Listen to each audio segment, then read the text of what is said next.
Michigan International Speedway. 43 drivers are getting ready to tee it up for 400 miles. And the clubhouse leader is pole sitter Bobby Labonte. This is the Discover Card Countdown to Green as we get ready to go racing. The 23rd race of the Winston Cup season brings the circuit to a fast track with a reputation for lots of green flag racing. Fuel mileage is often a factor at Michigan, and as we have witnessed in recent weeks, it's tough to win if you're running on empty.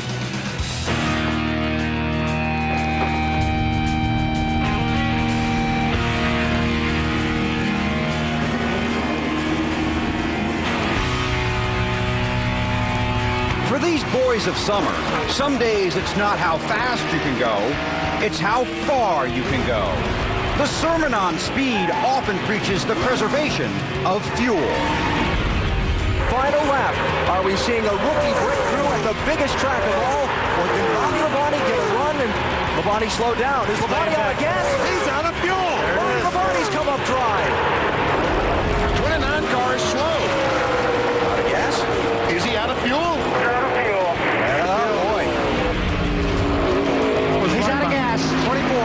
Sometimes running out means getting run over. Jeff Gordon is spun coming to the checkered flag. He's not going to make it to the start-finish line. Look at all the cars coming by him and all the positions he's losing. The wide and fast Michigan International Speedway is a true test of mileage and motor. In the past, proud winners have found the magic needed to win at Michigan. Today, it's not just how far you can go or just how fast you can go. Today, it's about how far you can go fast.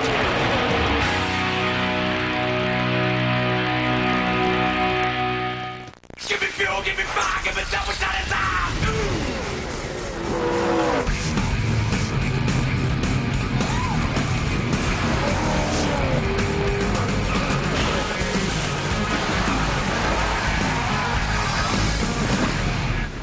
TNT Sports presents the NASCAR Winston Cup Series, live from the Michigan International Speedway in Brooklyn, Michigan.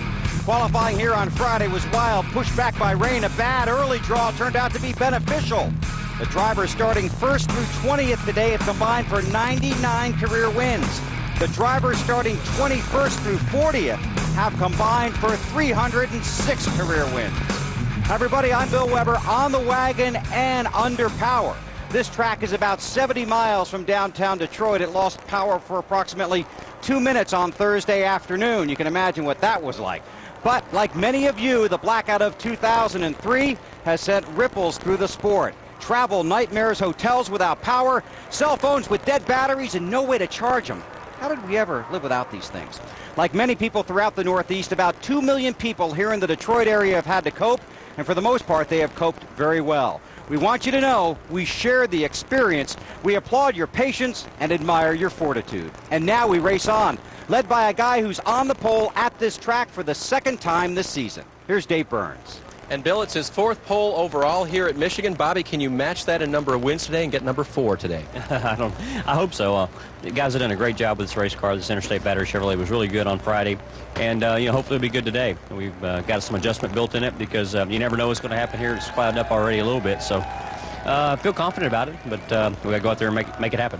All right, he goes for win number 2 of 2003 today. To Matt Yoakum. Over the past 5 races, Dave, Ryan Newman has been the most productive driver with 2 wins. 1 Busch win here at Michigan. How's the car today, Ryan? I don't know yet. It should be pretty good. I mean, the car was pretty good in practice, happy hour. The track's pretty much the same, I think. It's a little bit cooler, but the sun's out, so we'll have to see. Doesn't look like there's going to be a chance for rain today, and hopefully we can just have a good, fast car and keep it to the end. You were really confident a little while ago, weren't you? To you, yeah, but not in front of everybody. Ryan Newman, 1 Busch win here. He rolls off on the outside of the front row. To Marty Snyder. Well, Matt, let's talk to another guy who's confident. Kurt Busch, 10 weeks ago, led them all to the checkered flag here. Same exact car today. Is it good enough to pull off the season sweep, Kurt? I hope so. I brought our brooms. We'll see what we can clean up today. I mean, we had a good car. I was satisfied with it in happy hour yesterday. Just the way it ran on a short run and a long run. In the spring, we were good on short runs, so we put some things in it to help us with the longer run. As we found out, Kurt Busch is the king of Michigan until he's dethroned. But as we found out last week, Robbie Gordon is the new king of the road courses. He's kind of getting used to this victory lane thing, and he would love today to do nothing more than to do it again. Bud. Good job, man. You've been the road course king. Now you get to wear the crown.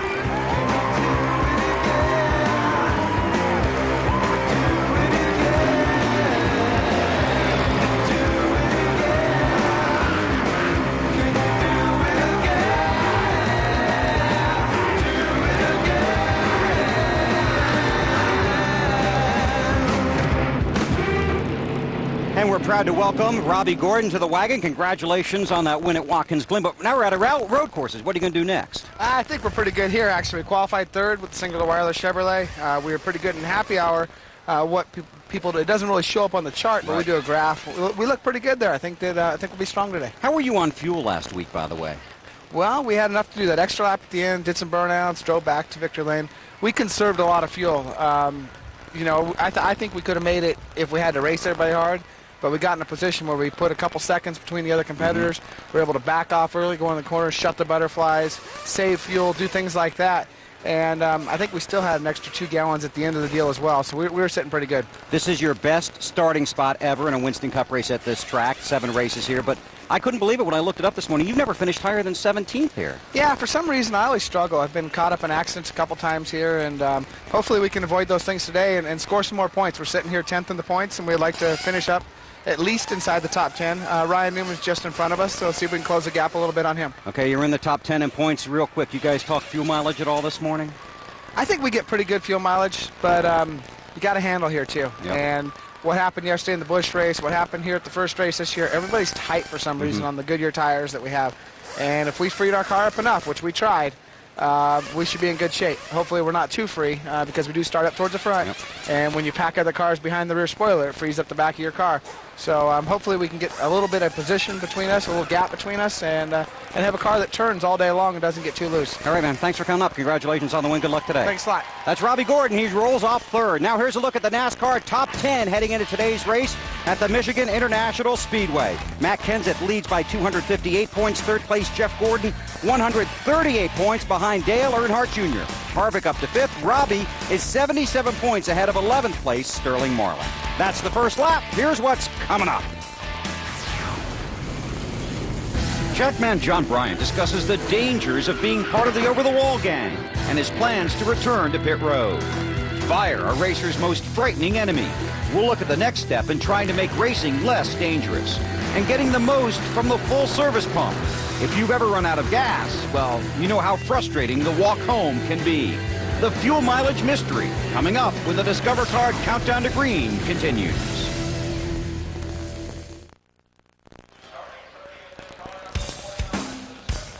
Discover Card Countdown to Green, brought to you by Discover Card. It pays to discover.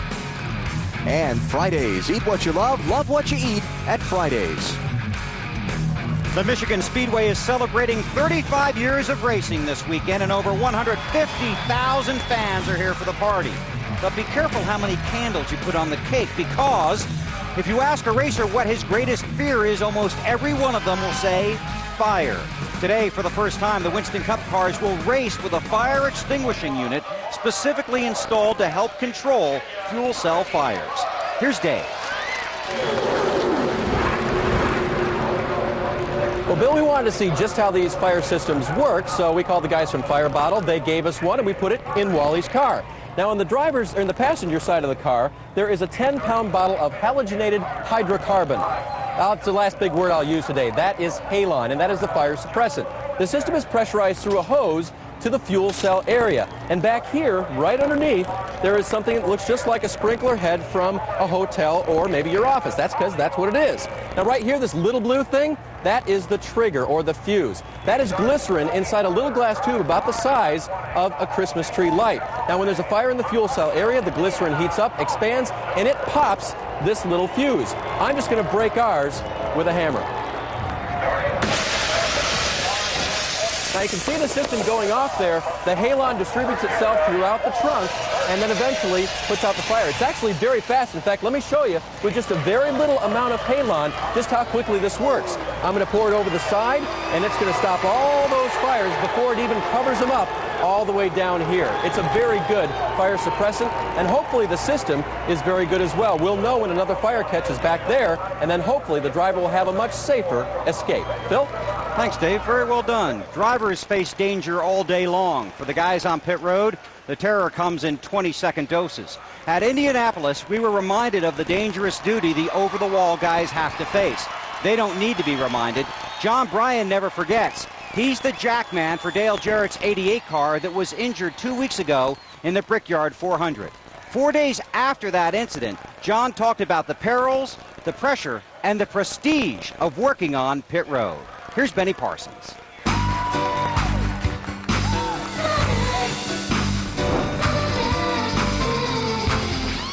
There's lots of guys on pit road that have never been hit once, but yet twice for you. You know, I mean, sometimes I feel like I'm like the crash test dummy, I guess. You know, I knew years ago when I got into this that it was a dangerous profession. That's one reason why I love doing it. As a jackman for Robert Yates Racing, John Bryan has been involved in 2 of NASCAR's scariest pit road accidents. One in the final race of 2001 at Homestead, and one this year at Indianapolis. As soon as I left the wall, I noticed that the car had turned sideways, so I guess as soon as my feet hit the ground, I turned and tried to get back to the wall, but I wasn't quick enough. These guys out here doing their job trust us in these cars with their lives, and I made a big mistake there. But everybody, fans, media, everybody has been really good to me, and I just want to say thanks for that. So you have absolved Dale Jarrett. He could just put out of his mind that he, ran over his jack man. Most definitely. Amazingly, John did not break any bones. He injured his left shoulder. He's got ligament tears in his left knee and thumb, and a deep thigh bruise where the car hit. But this time, because of mandatory helmet, John had no head injury. A couple of years ago, I had a concussion for about 2 weeks to where I really didn't know what was going on in the morning hours when I first woke up, and I feel a lot better as far as head-wise than I did a couple of years ago. After the accident at Homestead, did you think about quitting going across the wall? I did. I'll be honest with you. It crossed my mind because I just said, well, was this my wake-up call? When I first came back, cars, when they were pulling out of pit stalls behind me, I mean, it was like I had, the left eye, peeled to the back of the car. And I know that slowed our pit stops down, but I got over it, and the more I did it, the more routine it came again, and it just became second nature again. And you're going to try it again? I'm probably going out on a limb here when I say this, and definitely, not doing it for publicity stunt. But I'd like to come back. I really would. I'm a jackman. That's all I've ever done. So I'll give it another shot. If I feel like I'm slowing the guys up, I'll step aside and look for somebody else. Now, to try and help reduce injuries like the one John suffered on the pit at the entrance to pit road this morning in the drivers' meeting, NASCAR told the teams they will begin pit road speeds here at Michigan today 195 feet sooner than they have in previous races. This will force cars to slow down prior to getting to the first pit stall. It's always dangerous out there on pit road. Today, the focus will be on the gas man, because when you come to Michigan, it's all about fuel mileage, and the emphasis is on efficiency, not fun. A lot of times in fuel mileage races, the fastest and the best car and the team that deserves to win the race on a given day doesn't win the race when it comes down to fuel mileage. So, I think it robs the fans of and the competitors of a true finish of the race.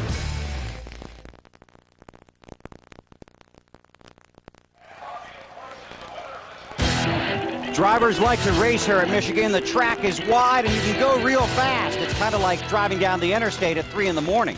Not that I would know. The trouble with driving around at 3 in the morning is finding that all-night gas station that's still open so you can refuel. Today, 43 drivers are about to hit this 400-mile highway knowing they might need to get the most of their fuel mileage. That's what makes winning at Michigan a gas. If we're going to keep fuel mileage racing, we might as well build solar cars and have the solar Winston Cup Series. That way we can just battle off the sun. No, I don't like that at all. As a race car driver, you don't want to have to go out there and save fuel. It's not true racing. You win races however you can. And if it means by, stretching fuel mileage more than anybody else, then you did your job that day to win the race. But when it does come to saving fuel, whose job is it? Driver makes a huge difference. The secret to the fuel mileage game is much more how much fits in that tank than anything else, or how that guy tuned that carburetor a lot more than whether a driver can do it with his foot. The driver really gets in the gas. He's working the throttle up and down, and every time he works the throttle up and down, it makes the squirters in the carburetor pump more fuel. If you're 10 times tighter than you were the last time, then you're not going to be saving fuel mileage probably because you're going to be trying to get the car to turn. It used to be that you would run till the car would blubber and then pit. They've got these fuel cells and these pickups in these cars. When they run out of fuel now, they're out. So the faster you go, the more fuel you use. So does fuel mileage figure into engine development? Well, not necessarily when you're building engines is that a big factor. You know, you're looking for durability and performance side of an engine, and performance pays a penalty for burning a lot of gas. We really don't concentrate on the fuel mileage aspect of it until you get to the racetrack. We do a balancing act. We try to get the most power that we can for the fuel mileage as good as we can. We will not take and put something on the car that won't run as good just to get fuel mileage. You can get in situations where you're going to push that mileage, but you got to be careful about durability versus horsepower. In the car, a driver can help. Sometimes. I'll coast a lot, the throttle back early. I'll go through the corners, part throttle. I'll do everything I can to keep it in your mind. You got to keep the butterflies in the carburetor closed. Keep the fuel from coming through. Well, one thing you got to be able to tell them right away is if it's possible or not. Some racetracks you can save fuel, some racetracks you can't. If they said to me, save some fuel, I'd say how short are we? If they said a half a lap, you don't even need to worry about half a lap. You just start letting off and using as little brake as you can to try and save some gas mileage and really hope for some yellows, because at that point when they tell you to save fuel, you're pretty much over the edge and you're probably going to run out. At tracks like Michigan, watching the fuel pressure gauge puts extra pressure on everyone. Well, the reason I get nervous is I got my owner probably and my fuel, my gas man and my engine tuner screaming at me that we're not going to be able to make it. Usually get 2 or 3 opinions on it, but usually the final decision's mine, and I'd rather have it that way where it's on my shoulders. A lot of times in fuel mileage races, the fastest and the best car and the team that deserves to win the race on a given day doesn't win the race when it comes down to fuel mileage. So, I think it robs the fans of and the competitors of a true finish of the race. If this race stays green, the key, getting 50 laps from a full load of fuel. We'll see what happens. Next, we'll rock and roll in Wally's World. You're watching NASCAR on TNT.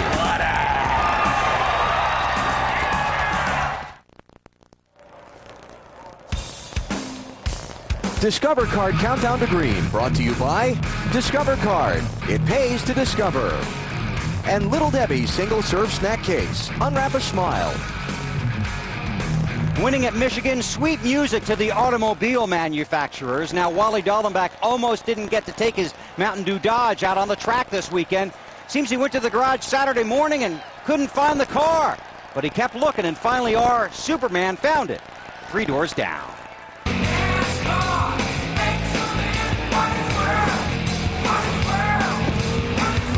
Welcome to my TNT Mountain Dew car. My special guest, Brad Arnold, lead singer for the cool band, 3 Doors Down. Welcome aboard, buddy. What's up, man? All right, now I know you did a pretty cool video with Tony Stewart and Dale Jr. Yeah, we did. All right, now, did they give you a ride? They did not give me a ride. All right, so they didn't give you a ride yet. They got in the video. So if I give you a good ride, maybe you'll put me in a video? You're welcome to be in one anytime you're ready. Now, I know you don't get up early, so here's your cup of coffee, buddy. Yes, sir. That's what I'm talking about right there. You gotta love it. I hope this thing sticks this time. That's what I'm talking about. Yeah. All right, Taterbug, right up against that wall. Oh, my God, that is awesome. I don't hear you singing now, buddy. Come on, sing me a song. Singing or squilling? All right, now, am I going to make a video or what? Heck yeah, man. I think we can line that out. When are you going to get on stage? When I break the track record today. All right. Seeing Michigan in a whole new way. That's what you call living a dream right there, man. Now, no driver in the top 5 in the championship standing starts in the top 10 today, and the top 3 guys in points start 19th or worse. Let's get that story starting with Marty.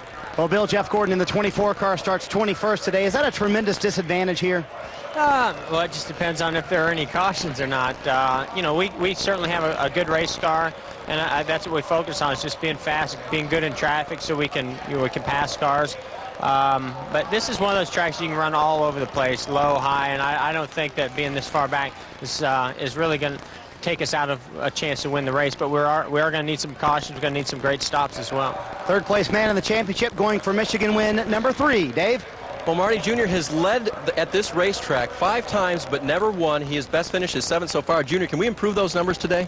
Yeah, I think so. We got a good car, and just got to get to the front real clean and easy, and have everything kind of go our way. I think we got a great car. He's got to pass a lot of guys. He starts 19th. Matt? The average start of Matt Kenseth's 7 career wins is 24th. Today, he rolls off 33rd. Even won Texas from the back. So could you pick a better place to start in the back, Matt? Well, Michigan's a great place to race at. It's great for the fans. It's great for the drivers. There's so many grooves. If you got a better car than the guy in front of you, definitely can pass. So that's a good thing. The only bad part about it is this race in the past has gone green flag the whole time. And if you do that, we're a long ways behind starting off. So if we get a couple cautions and our car handles as good as what I think it can handle, I think we'll be okay. He has 1 win here at Michigan, would like another. Marty? Matty, once upon a time, Tony Stewart started 28th at Michigan, the deepest of winners ever started here, and won. Start 23rd today, so can we expect more great things from you?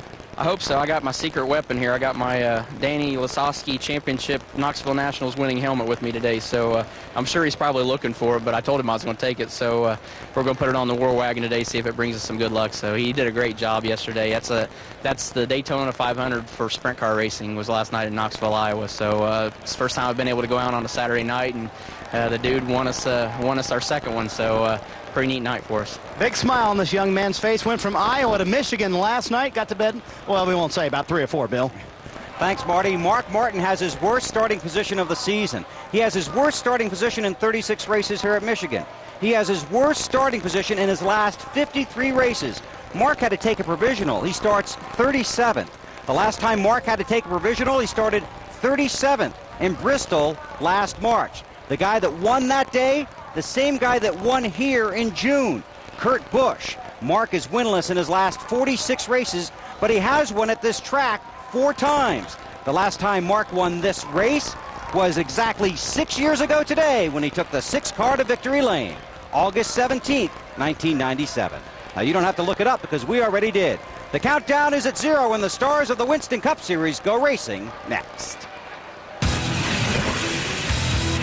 This has been the Discover Card Countdown to Green. Let's go racing.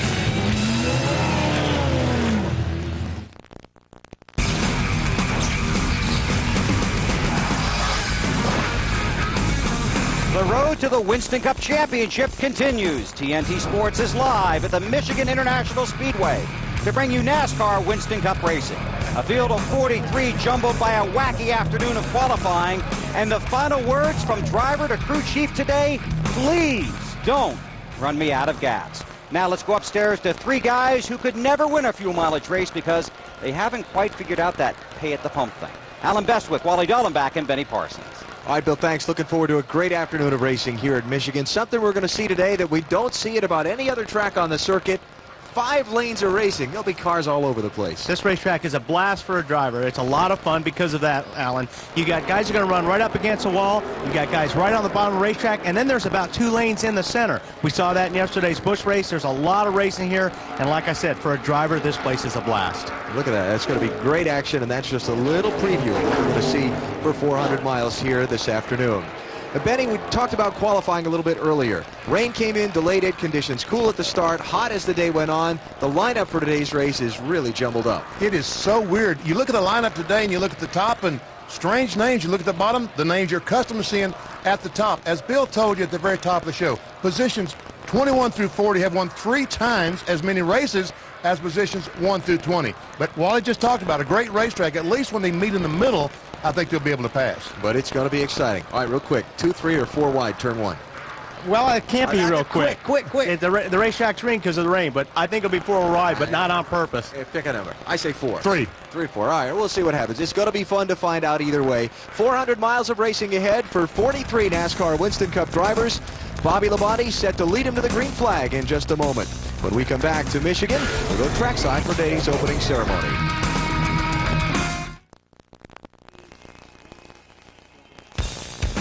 NASCAR Winston Cup Racing from Michigan International Speedway. Brought to you by Dodge. You can take life as it comes, or you can grab life by the horns. Aflac. Ask about it at work. Pepsi-Cola. Experience the joy of Pepsi. And Haviland, a Chevron Texaco product.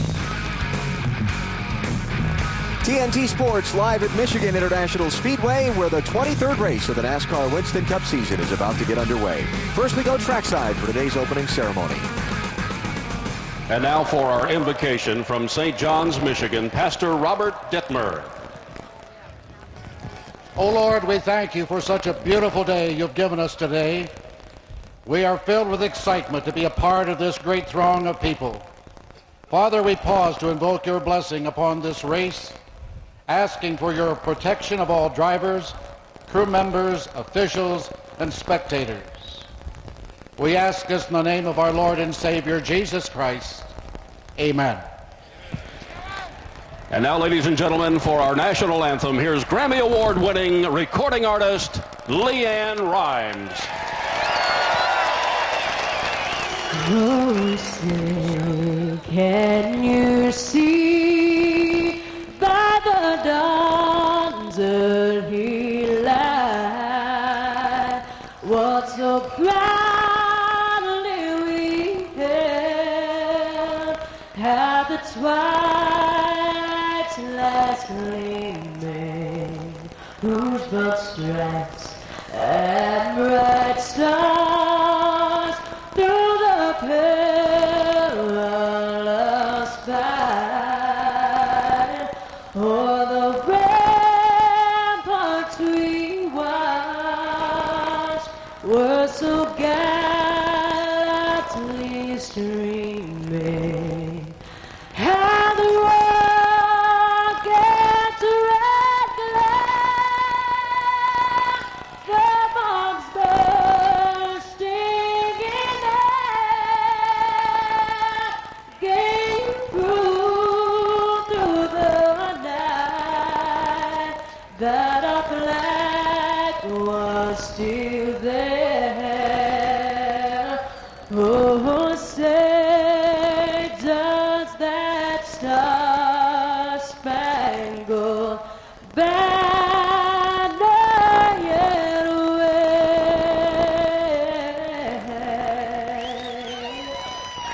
o'er the hand of the free, and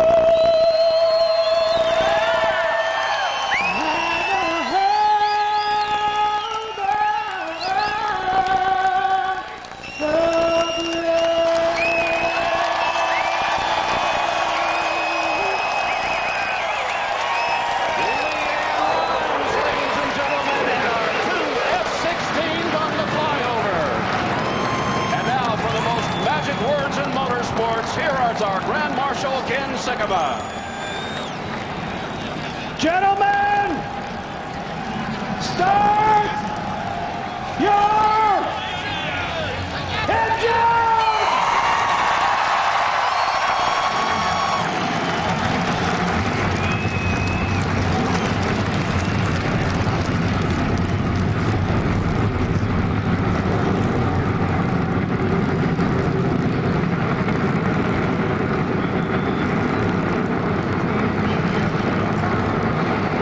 And we're ready to go. 43 drivers, 400 miles away from the checkered flag. Which one of them will end up in victory lane today? You're watching NASCAR on TNT.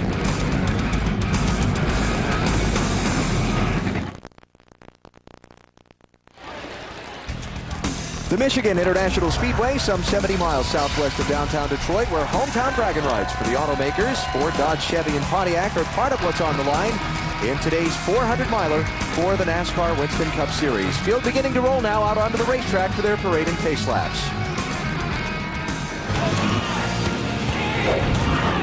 65! Budweiser, the official beer of NASCAR, don't say it, Wally, proud to sponsor the Bud Bowl Award given to the fastest qualifier in each NASCAR Winston Cup race. Bobby Labonte, second straight Michigan pole, fourth of the season, Anheuser-Busch awarding more than $8 million since 1979 as the title sponsor of NASCAR's Pole Award program.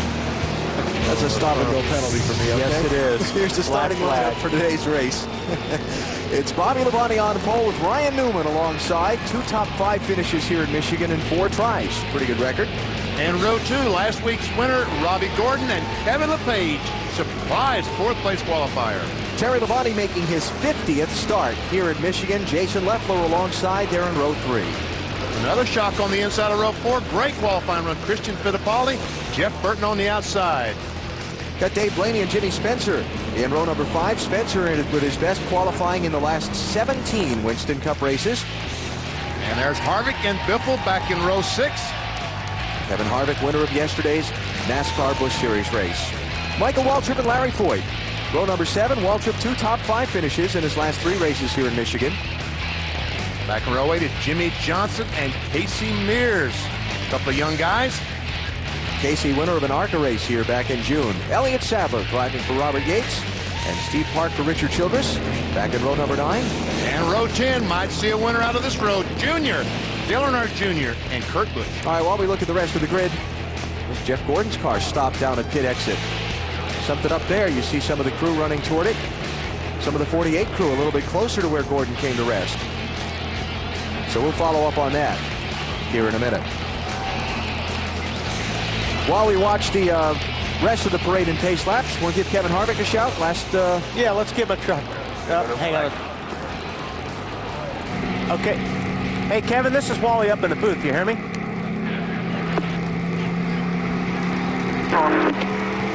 Hey, that was a pretty cool trophy you won yesterday in that Busch race. You're not going to give that to Childress, are you? I thought we were going to have to wrestle over it, but Richard, the people at Cabela's were nice enough to make 2 of them, so that's probably the coolest trophy I've ever got. Yeah, I saw that last year when I ran here in the Busch race. That is a cool trophy. How's your car for today? 6DM Goodman Chevrolet's pretty good. It was all right yesterday. We made some small adjustments last night. We'll have to see what the race tech gives us today and go from there. I don't want you trying to shoot my bears up there on that trophy either, Wally.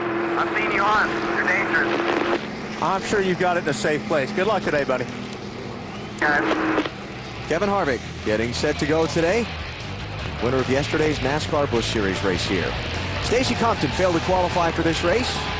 They'll try again next week at Bristol. Moving to the back, Jeremy Mayfield in a backup car after something happened during Winston Cup final practice. It basically blew out the left rear tire of his car and ripped the quarter panel apart. You heard us detail Sterling Marlin's issues. They changed engines. He goes to the back. Let's get some stories from pit road before we go green. Marty, you're first. Well, Alan, here in June, Terry Labonte qualified 5th, but had to go to the back of the field after changing engines after happy hour. He worked his way all the way back up through the field during the race and finished 10th. Today, Terry Labonte qualified 5th, but no engine change. And further good news for the 5 bunch, the weather right now, very much like it was in the first practice yesterday when Terry's car was extremely fast. Matt? Marty, the deepest start of any former Michigan winner is 24. Sterling Marlin hopes to break that today. His team battled a miss in the engine during the final practice session. They changed ignition boxes. That didn't help. Finally, at the end of the session, they changed the motor. But they're not going to know until at least the 8th lap on the racetrack if they found the problem. Dave? Matt, Dale Jarrett won this race last year, but he struggled here this weekend, qualifying 29th and practicing no better.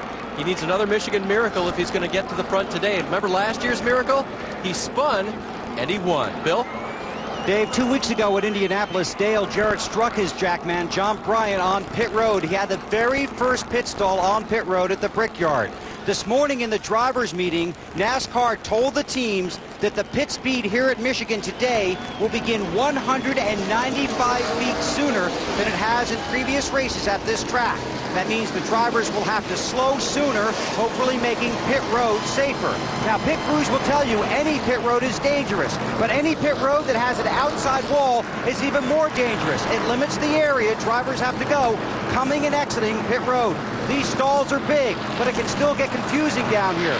Watch for trouble in the pits and for teams that get blocked in by their opponents if this becomes a fuel mileage race. Alan? Okay, Bill, thanks. Dave Burns is waiting for Jeff Gordon's crew to return to their pit stall. We'll find out what happened to the 24 car in a minute. They did push Jeff off. He's rejoined the field on these pace laps. Things will follow today. I talked about it at the very top of the show. Guys in the front, Will they go to the back, or can they stay up there? The guys in the back, can they march forward? And what happens when they meet in the middle? Pit strategy, this is getting to be about the story every week. When these guys are going to be coming in for fuel, the race notoriously goes green for a long time, so probably his strategy is going to win this race again. Action Central have talked about how wide this racetrack is and the different lines that are available to the drivers. It's one of the great things about this Michigan track. And Tony Stewart, one of the best cars in the race, started back in the middle of the pack, back in 23rd. Can he march his way to the front? The follow-up on Jeff Gordon is that the kill switch on the steering wheel installed there for the drivers to cut the engine in event of a stuck throttle apparently was bumped. Dave, is that the story you were telling us? They are actually saying kill switch on the car, guys. Of course, these are equipped now with a switch the driver can hit on his steering wheel to basically kill the engine, and it just takes a while for everything to reset, is the story we're getting, and that's what happened. And we see Jeff Gordon got his car going again, back up in his position. Yep, 21st on the grid. It'll be 200 laps on this 2-mile track to make up the 400-mile distance today. $4.4 million lies at the end of that distance, and we're set to go with NASCAR Winston Cup Racing from Michigan here on TNT.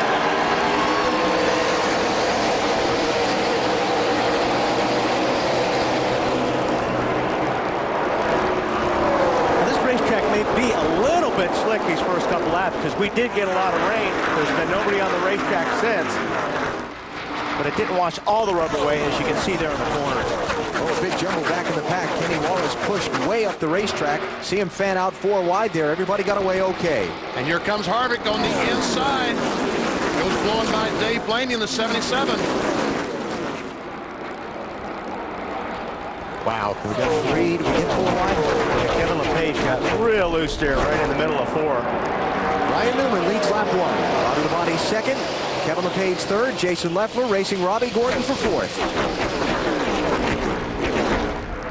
There's that 3 and 4 wide. Whoa, what was that? Boy, I don't know, Blaney had his hands Blaney full. pushed big time. Yellow car there right in the middle. He was running 11th. He's probably going to lose about 7 or 8 spots before he gets it back up to speed. Elliott Sadler in the 38 car on the inside. That's the yellow car on the inside of 77. On the outside, Larry Floyd in the 50 car. The purple car, great qualifying run for Larry.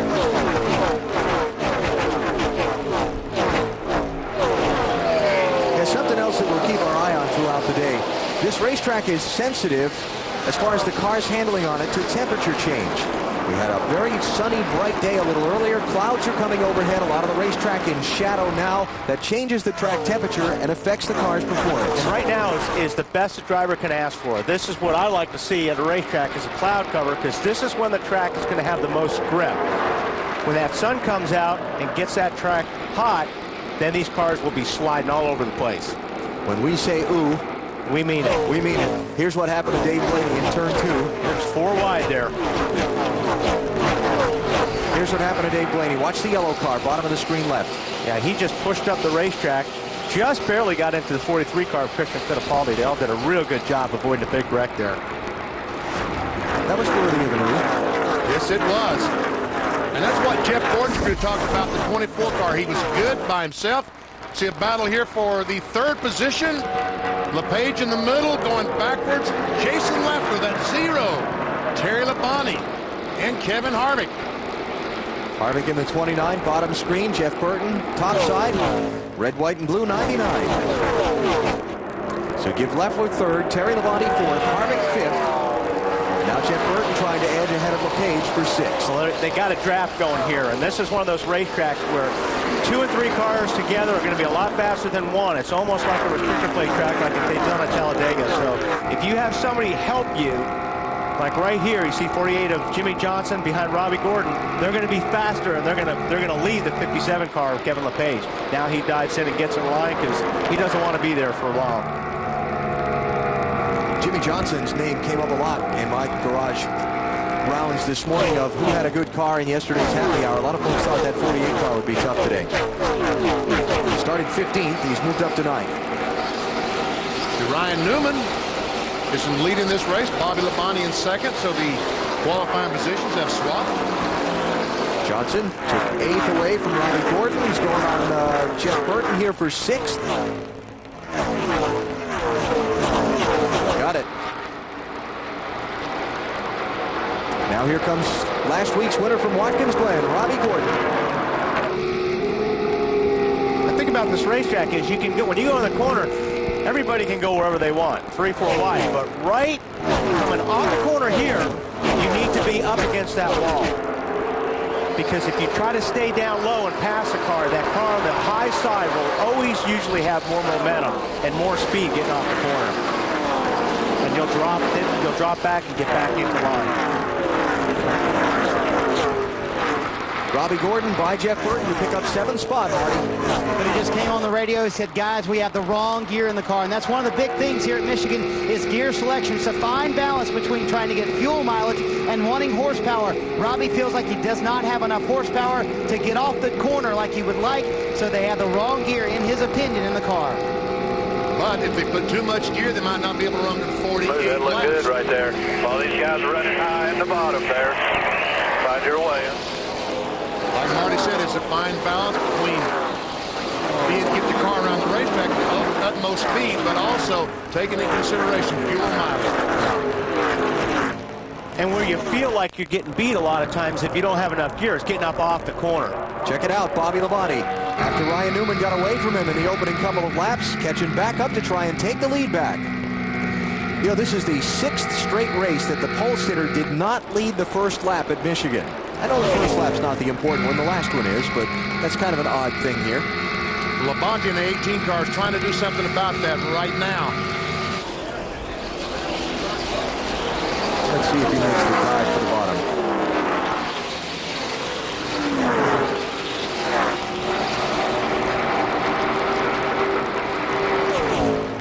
Bobby Labonte, a 3-time Michigan winner. Starting on pole here for the 4th time at this racetrack. 8 car.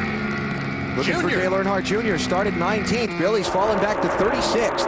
Struggling big time out there. Just too free. The car's just way too loose. Free on the bottom of the track. Real loose right now. 8 car going the wrong way. Yeah, and you can't be too loose, especially at the start of these races, because like Robbie talked about Countdown to Green, you get all these cars around you, and it even aggravates your car more. You need to distance yourself from other cars to get that loose away. And that's bad when you're in the middle. How about a little 3-wide job for 4th place? Jimmy Johnson through. So he's by Kevin Harvick, he's by Terry Labonte, and that 48 car is marching forward, and he's doing it quick. Started the race in 15th position, and in just 10 laps, Jimmy Johnson has moved up to 4th. Ryan Newman leads Bobby Labonte. Here at the Michigan International Speedway, we're just underway. You're watching NASCAR on TNT.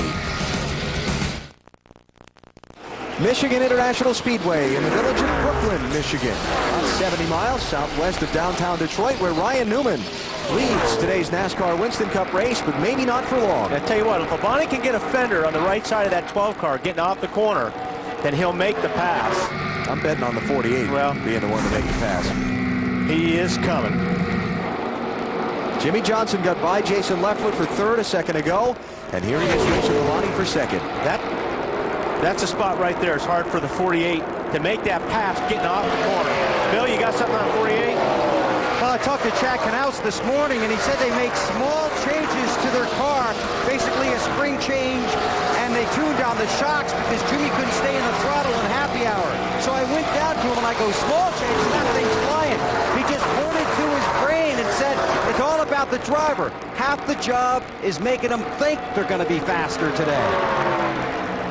Start talking about Jeff Gordon. This is what he was concerned about. Going in the corner on the bottom of someone. Said it felt like these cars would get loose when you're down under someone. Looks like Jimmy Johnson was able to get alongside the 18 without any problem. Take the spot away. Now that sun popped out here. Now that racetrack, if that sun stays out and that racetrack gets warm, you're going to trouble turn 3. Jamie McMurray. Oh, man, he had such a good car. Keep going, or is it hurt? Looks like he may have got into the water. Hold for hand off, Lauren. No, what is forward. And the caution is out 15 laps into the race. That's tough. Yeah, he was pretty excited yesterday. We talked to him about his race car. Really thought he had a very good car. Well, this is the same car he used at Pocono and Indy that ran so well.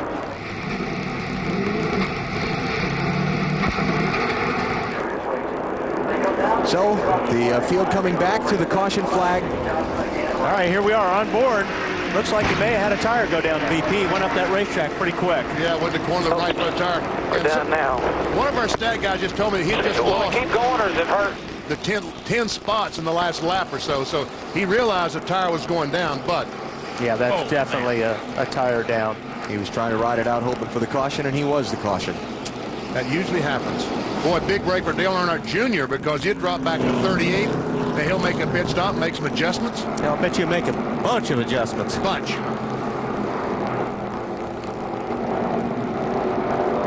How about our Stacker 2 track fact before the cars come to the opening of pit road? Talked about this race being in Brooklyn, Michigan, a village with 136,373 seats today, which are all sold out, by the way. That means that this racetrack today has about 9 times the population of the nearby village in which it resides, which is 16,500. It's a big, big deal when the races come to town. All right, who's going to pit? I'm going to say maybe from 17th, 18th place on back. I wouldn't be surprised if all the guys don't pit. I think everybody's coming in. And I think it's a good thing that they've learned where this line is to start pit road speed under caution flag. Because under green, I'm really concerned for these guys. Here they all come. All right, somebody's got to stay out here and try and get track position. So far, it's just a pace car. Let me rephrase that. Somebody's going to take 2 tires here and try and get track position because they've only run 16 laps. Yep. A lot of them are going to take 2. All right, Dave, go ahead. And Matt Kenseth is one of those guys that has really been talking about it right now, running in the back of the pack, guys. His car was very, very tight, and so they wanted to also make a wedge and air pressure adjustment. Let's see if they give him 2 and send him on his way. He definitely has a car that will not handle right now, and they're going to make both that chassis and air pressure adjustment. 2 tires, Marty. Dave, how about that? Ryan Newman's already gone. 2 tires and a round in the right rear for him. Just a little bit tight, trying to loosen the car out, Bill. That was a chassis adjustment, 2 right sides for the 48 of Jimmy Johnson. They did have a tire get away. It was hit by the 43, but everybody's okay. A lot of guys with 2 tires there. I don't know who got out first there, 48 or the 18 of Bobby Labonte. 18's ahead of him on the apron of the racetrack, but we have a camera at the scoring line. Let's see what it tells us. Well, let's see what the old camera shows. See how close Bobby Labonte's nose is there. Looks like the winner is 18. Then 48. All right, so under caution, Bobby Labonte winning the race off of pit road. We'll reset the strategy and restart the race for you when we come back to Michigan. The green flag just now waving as we come back to Michigan International Speedway. Bobby Labonte leads. Jimmy Johnson second, Kevin Harvick third, Ryan Newman fourth, and Robbie Gordon fifth. Then you've got Jeff Burton, Michael Waltrip, Jimmy Spencer, Steve Park, and Jason Leffler. Most everybody got just 2 tires on the stops. I'll tell you that there are 2, 4, 6, 8, 9 cars that got 4. Dale Jr., Tony Stewart, Johnny Benson, Rusty Wallace, Terry Labonte, Bill Elliott, Jeremy Mayfield, Casey Mears, and Mark Martin. The farthest of them in the restart order, Rusty Wallace, who took the green in 15th. Everybody else, just right side tires. Terry Labonte going by Rusty Wallace as Tony Stewart and Matt Kenseth run side by side. Do you see Kenseth make that 4 wide move going in 3? Stewart, Kenseth there, racing for 16th and 17th spot, 17 and 20. And the caution came out a moment ago because of the problem we showed you for Jamie McMurray. Dave's in the garage with him. Yeah, but Jamie's actually busy right now. I think he's working on his helmet because he's changing something over here. Jamie, what are you working on, bud? Well, when I wrecked it, it tore the little air conditioner nozzle out, so I'm going to go back out and ride around for 400 miles. I'm going to make sure I get it fixed. What happened, Jamie, and when did you know you had a problem? I don't know. I mean, actually, about the 2nd lap, car was just real tight. I don't know. It just kept getting worse and worse. And I don't know if the tire going down or what happened, but blew out going down the back stretch and then just got into the wall a little bit. Okay, guys are working on it. He'll try to get back out. Alan? All right, thanks, Dave. And you saw the lead change. Jimmy Johnson out in front. No surprise the way things have been going for him here so far. And he has been marched to the front. And let's just he's picking up the throttle. Sorry, Alan. Just listening to that right there. He is picking up the throttle about 2 car lengths earlier than the 18 car of Bobby Labonte. So the car's got to be handling well if you can get on the gas that early like that. Just wanted to correct something I said before. Rusty Wallace got 2 tires on his stop, not 4. So the first guy in running order with 4 tires was Tony Stewart, and he's in 17th. Bill? Yeah, the 18 car was tight, so they came in and took right side tires and made an air pressure adjustment to try and loosen it up a little bit. So, Wally, do you think it's that Jimmy's getting in it sooner or Bobby can't get in it? Well, now that you pointed that out, Bill, it's probably a little bit of both. But this sun coming out is going to change the racetrack for all these guys. So if these guys made adjustments based on the first few laps where the cloud cover was on the track, some of these guys are going to dial themselves way out. And a lot of guys wanted to find out what 2 tires were going to do to the car early in the race in case they have to make that same stop late in the race. And some on the wheel. Obviously, it's helping that 48 car. He's not suffering at all with those 2 tires. They've been strong so far. Yes. Michael Waltrip and Jeff Burton racing for 8th spot. Waltrip in the 15, Burton in the 99. Well, what happened to Michael? Jeff took his position up near the wall. That 99 car going right to the top. Hey, that's Michael's spot, Jeff. Hey, did you see Michael make that pass on the bottom? Yeah, you don't see that very often. No, you don't. And a further correction. Will you make up your mind, Alan? Well, you know, never mind. Terry Labonte's the first one with 4 tires, right there in the 5. And he just moved up to 10th spot. He just passed about 3 cars in the last 2 laps. Are you sure? As best I can tell. Okay. With you sitting next to me, I'm not sure of anything some days.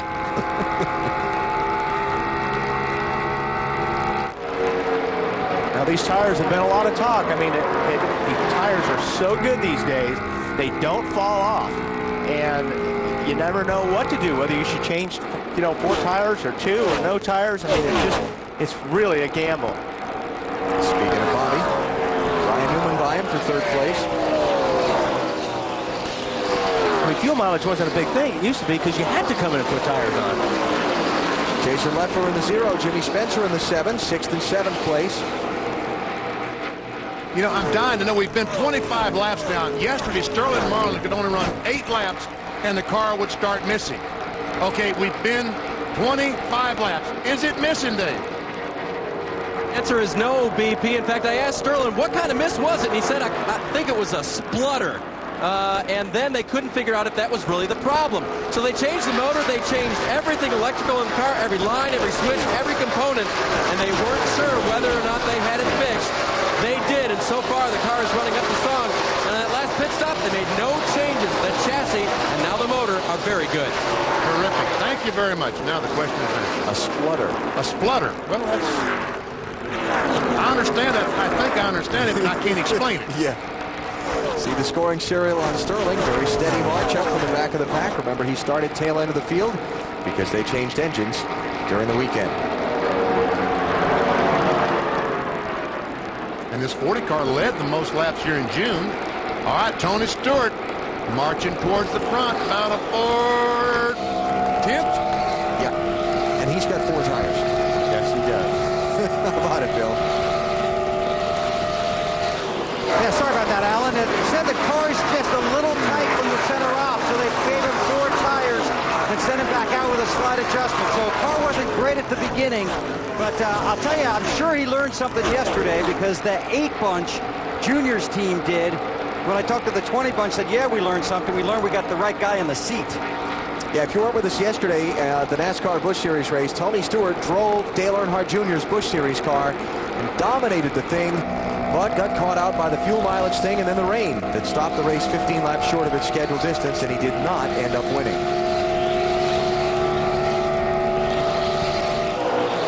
Jimmy Johnson, race leader, 3rd different driver to be out in front.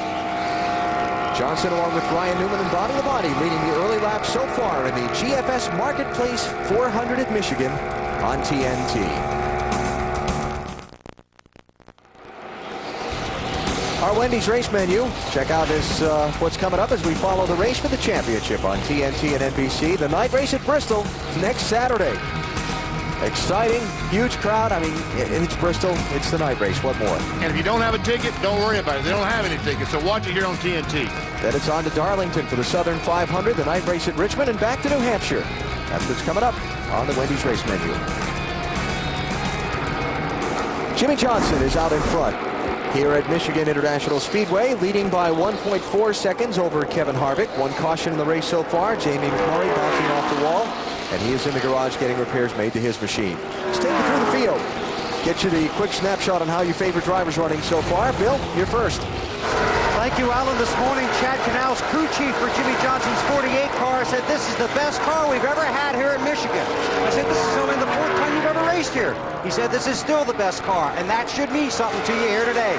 Jimmy Johnson up front, Marty.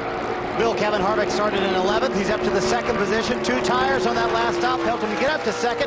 This is the car that won Indianapolis. And immediately when this run began, Kevin started searching for a line. He's found it, and that's where he likes to run. Ryan Newman behind him in 3rd. Started 2nd today. 2 tires as well on his last stop. Too tight to start off for this run for Ryan, but now the car is coming to him a little bit more. Robbie Gordon behind him, won last week at Watkins Glen. Also 2 tires. A little bit loose, Robbie says, but we'll be fine. The gear problem, he still thinks they have the wrong gear. He said, remind me to take it easy going into the corners, Matt. Terry Labonte was fighting a bad push over the course of that first run. They made a significant track bar adjustment and an air pressure adjustment to help that race car. He has 4 fresh tires. Meanwhile, Jason Leffler just got passed. He dropped back to 6th. His car was free early on, then it was tight. 2 tires, Bill. Tony Stewart was tight when he came in, so they gave him 4 tires, made a small adjustment in the chassis. Now he's moving forward. Good run yesterday, strong run for Tony here early. Snyder. Bill, guess what? Michael Waltrip's running the high line. Started 13th today, and he's using that high line as Jimmy Spencer shoots around him. Car just a little bit too tight for Michael right now, and they think it will get tighter the longer they run as he battles with Greg Biffle on the track in the 10th position. Now the 9th position for Michael Waltrip. See Jimmy Spencer there moving through to pick up a couple of spots. So Spencer to 8th, Greg Biffle to 9th. And now it looks like Michael will be shuffled back to the 10th position. How about Sterling Marlin coming through here right with the 18, Dave? Well, Sterling Marlin in the 40 car, they've got the splutter fixed, Benny, and it was happening off the corner and down the straightaway. Of course, they've got it all done now, taking on no changes that last time, so it's quite good. 7th car of Jimmy Spencer, 11th now, right sides only for him, and no changes on that as well. Matt? Greg Biffle in the middle there between the 7 and the 15. He's climbed all the way up to 9th. He was fighting an extremely tight race car on that first run. They made a 2-tire change, a wedge adjustment, and air pressure. It has helped. He's on the move. Pretty good little race for position here as Sterling Marlin's caught the back of this group. Marlin in 11th, working on 10th and 9th all at the same time. When I talked to Lee McCall this morning about their engine problems and their miss, he also told me that it's the same car they used in June with exactly the same setup, and it shows. Led 66 laps of that race in June and started back in 30th that day. So sort of a mirror image here, charging to the front in the early laps. See if he's able to spend some time out in front later in the race. Marlin with 4 top 6 finishes in the last 5 Michigan races. And a steady march into the top 10. Sterling Marlin was able to get Dodge's first victory when they came back into the NASCAR Winston Cup here at the Michigan Speedway a couple of years ago.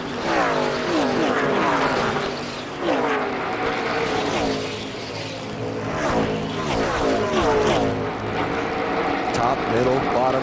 Yeah. He just can't see the pull pass off there on the bottom. Like we talked about earlier, it's better getting into the corner, and you can make up a lot of ground here, but this is where you need the momentum to slide up in front of that guy. Did it that time. So Marlin around Michael Waltrip and into the 9th spot.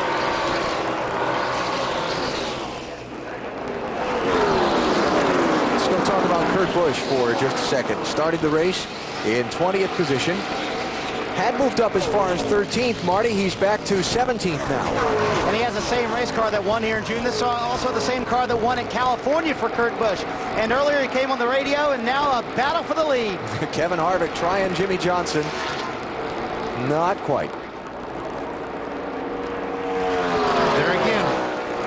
You know, when you're on the bottom of the racetrack and come off the corner, that front tire just slides across the racetrack so much you can't stay in the gas, especially with that car on the outside of you. Okay, so we were saying about the 97 there, Marty. Yeah, Alan, he's fallen back just a little bit. And a moment ago, this is what Kurt had on the radio to say about his car. we're just extremely tight. They're a bit tighter by world on the exit. I don't know why. We did not fix this thing. It is so tight on the exit. Can't stand it. All right, Jimmy.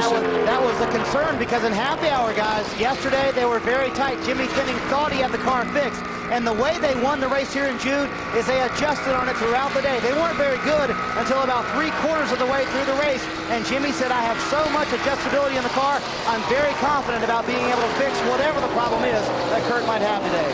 Jeff Gordon is off the pace. And you see the thing missing. Yeah. I talked with Jeff Gordon on Friday. Got it back. Piece of shit thing. Was it the same deal, hitting the steering wheel, the kill switch on the wheel? All clear. Some sort of ignition hiccup there that's playing itself out in the race. Oh, that is strange. I mean, Jeff Gordon's car we showed you did not stall when they said, gentlemen, start your engine, started down pit road, it stalled. They said he got it back, and that time coming off turn 4, once again it stalled. But they have some kind of a short or something that's shutting the car off. We'll follow up further from Jeff Gordon's pit, but for now he's back up to speed. Jimmy Johnson out in front here at Michigan. You're watching NASCAR on TNT.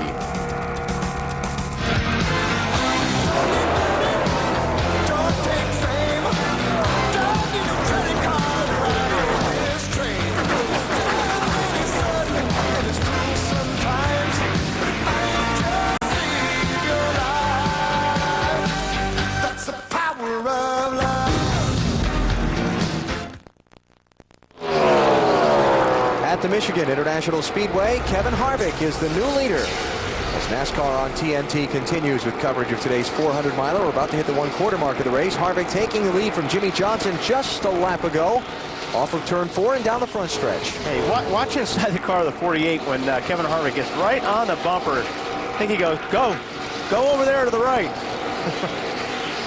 I've had enough. That's what he did.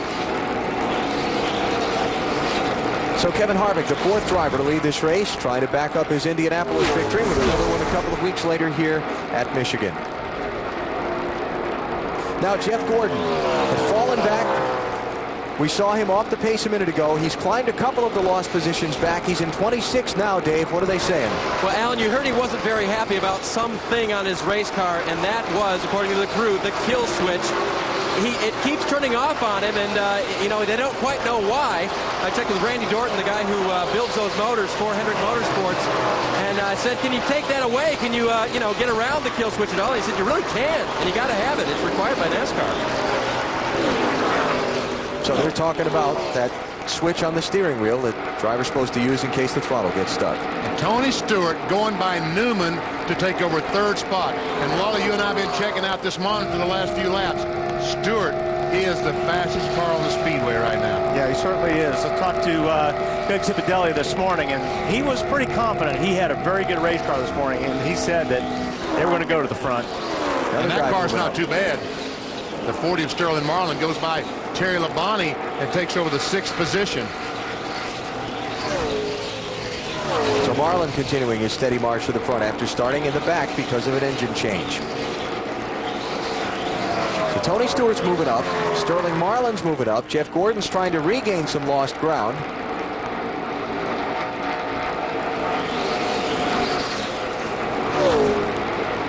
And Kevin Harvick is out in front as we reach the 1/4 point of the race. How about today's Singular Race Talk poll question?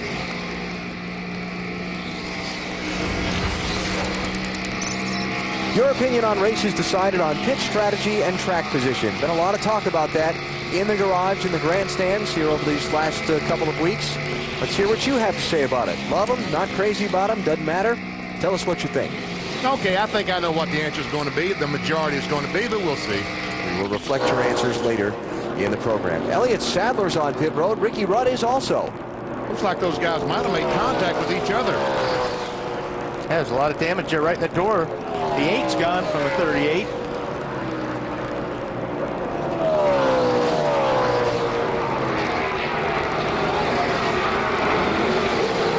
All right, let's find out what happened to Elliott Sadler. There he is. Just as we figured. Oh, ran out of room there. Wow. Yeah. Good save. Good save. And Jeff Gordon's in. Dave? Alan, I'm all the way on the other end of pit lane, but I just got a report from Matt Kenseth, who was racing around him. He claims that they're dumping oil all over the place, so I don't know what you can see from up there. We'll follow up with a report. Well, we'll see when he pulls away, maybe. I only saw the fuel there. Me too. Now, these are very early pit stops, obviously, for Sadler and Rudd. We saw the contact and the reason why. And for Jeff Gordon, that's going to drop him a lap down to the race leader, Kevin Harvick. And we'll see what happens. All right, Kevin Harvick is out in front, just past the 1/4 point today here at Michigan. Back at Michigan under caution, a piece of metal off of one of the cars, probably from the Elliott Sadler-Ricky Rudd confrontation, has brought out the yellow flag and brought out the cleanup trucks. We're getting set now for pit stops as the field comes to the opening of pit road. Boy, Jeff Gordon be a lap down. Yep. Elliott, well, to be on, probably wind up on the Hamilton lead lap when they get back to green. So, will we see any two-tire stops here? It's been about 40 laps since they last came in. Just about 40. My guess is 4 for everybody. Marty. Leader Kevin Harvick will make his way to his pit stall. Very smooth stop for Kevin. The car that car's actually perfect, but what they're going to do is a pound into the right rear to start the car a little bit loose. Bill? The 48 car of Jimmy Johnson is tight. They talked about 2, decided to take on 4 tires, make a chassis adjustment to try and make him a little bit better. Tony Stewart also getting 4 tires, weaves his way out of traffic. He heads out following the 29. Johnson still sitting here. Long stop on the left front on the 48. Dave? Alan, the 40 car of Sterling Marlin came in just a little bit tight for Sterling. They took a half a pound of air out of the right front tire to try to fix that situation. I didn't see anybody get 2 tires looking up and down pit road, so it looks like everybody indeed got 4. And Kevin Harvick held serve on the pit stops and led Tony Stewart to the exit of pit road. Under caution, just past the 1/4 point of the race, you're watching NASCAR on TNT.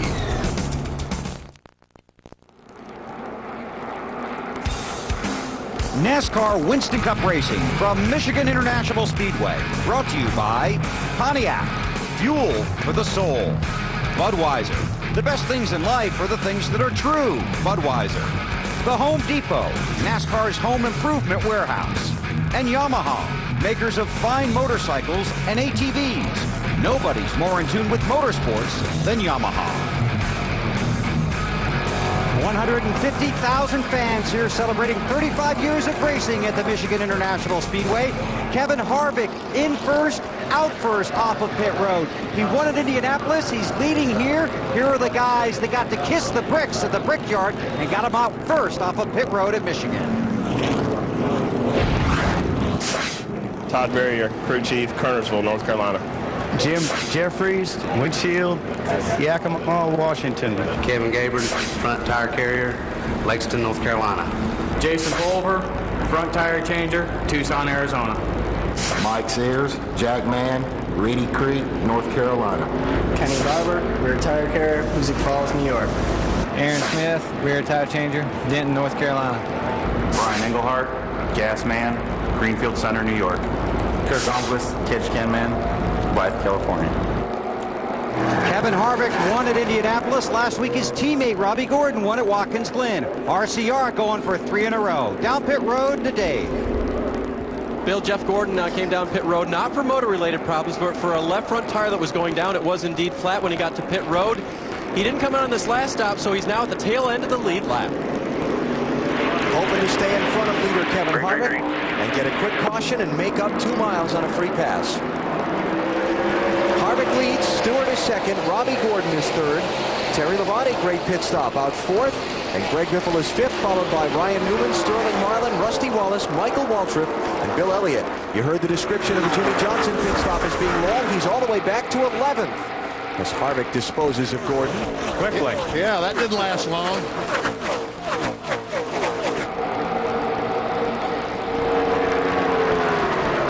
So Jeff 1 lap down in 39th place. And the bad run of luck that's seen his championship hopes take a big hit in the last month or so continues today here at Michigan. Tony Stewart on the very bottom of the racetrack, the orange car trying to get by Jeff Gordon. He does. Now in one car in front of Tony Stewart for the lead. Tony Stewart in that 20 car started 23rd. Now in second spot. And my guess is might be able to pass that 29. He's shown incredible speed today. Whoops, wait a minute. Wasn't he in front of Gordon down in turn 1? Well, yeah, it looks like Gordon pushed up, it looks like, the first couple laps. Look at Elliott Sadler trying to get back up with the leaders and get back on the lead lap. Wow. Terry Labonte's going by Tony Stewart. That's for second place. Terry took third from Robbie Gordon last lap. 5 car on the move.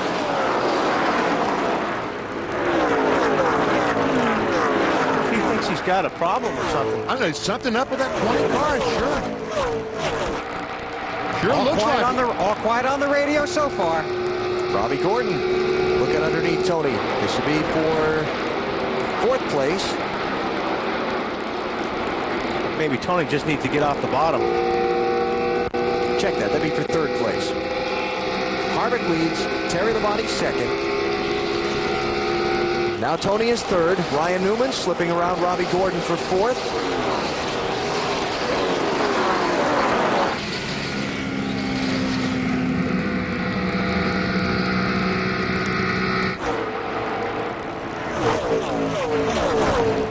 And Ricky Rudd drives by the 31 car of Robbie Gordon. Rudd in the 21, a lap down.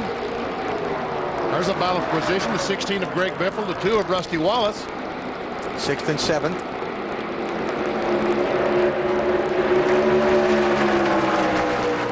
Well, now Jeff Gordon's not even the first car 1 lap down as Elliott Sadler goes by him. All right, we wondered if something was up on the 20 car. Bill, let's find out. Just a little free on the get-go, Alan, so watch for that throughout the race. But just a little free on the early laps after they stop. Matt? Bill, starting with Dover, Terry Labonte's been on a great run of momentum. Only 1 finish outside of the top 20 today. Battling a tight race car from the get-go. Another track bar adjustment. Todd Bodine and Kenny Wallace. Bodine's car is pitched up in the air. Still tires. A heavy crash. Wow.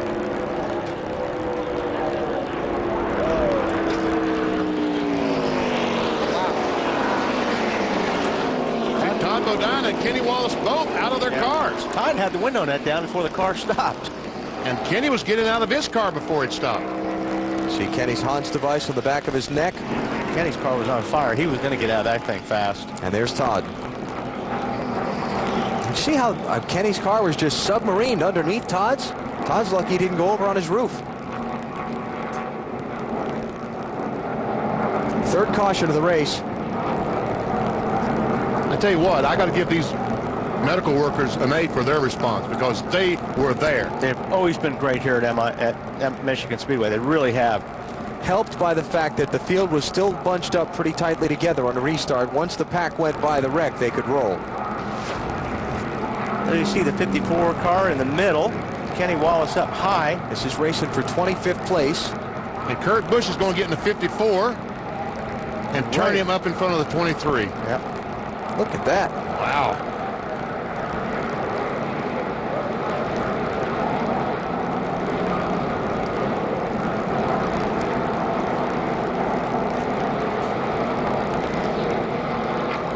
And all that fire is coming from Kenny Wallace's car. Yes.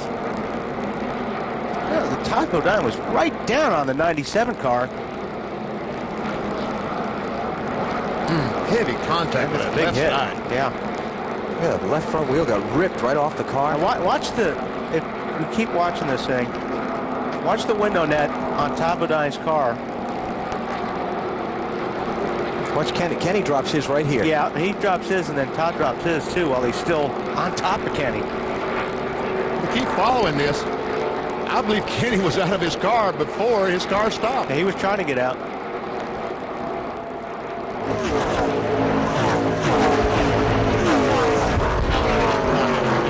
That's a camera shot there. Now that's a camera shot. Ooh. Now that is an unmanned camera, so you know that's a camera that operates on a robot, so there wasn't anybody standing behind that.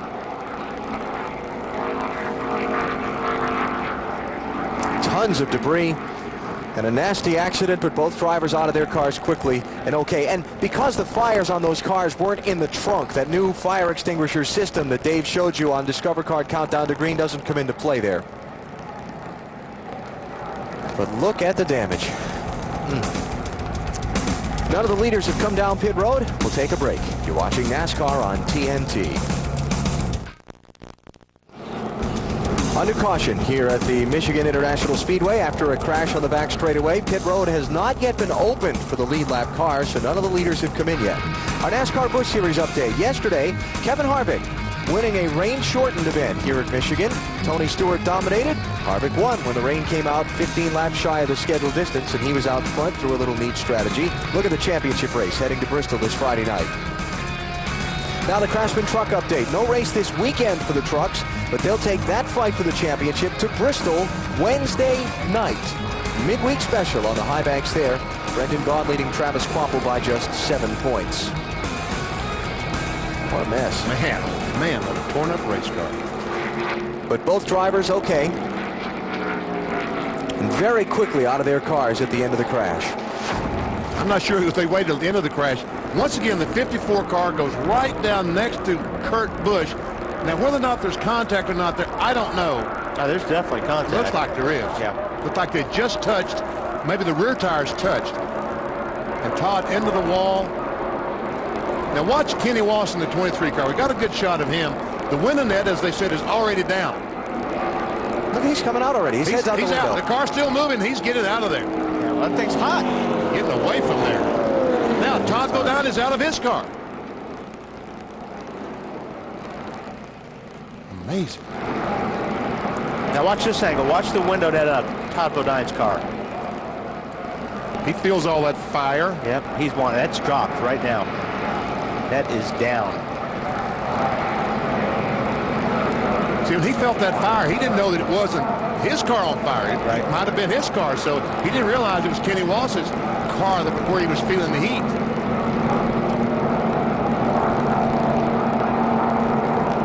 He was feeling that heat, too. Yeah, he was feeling that heat. He was like Kenny. He was getting out of there quick. Look, they're bailing out of the cars, and there's still another car coming down the track. That's the scary thing, but when you're on fire, you're not thinking about that. You're just thinking about getting out.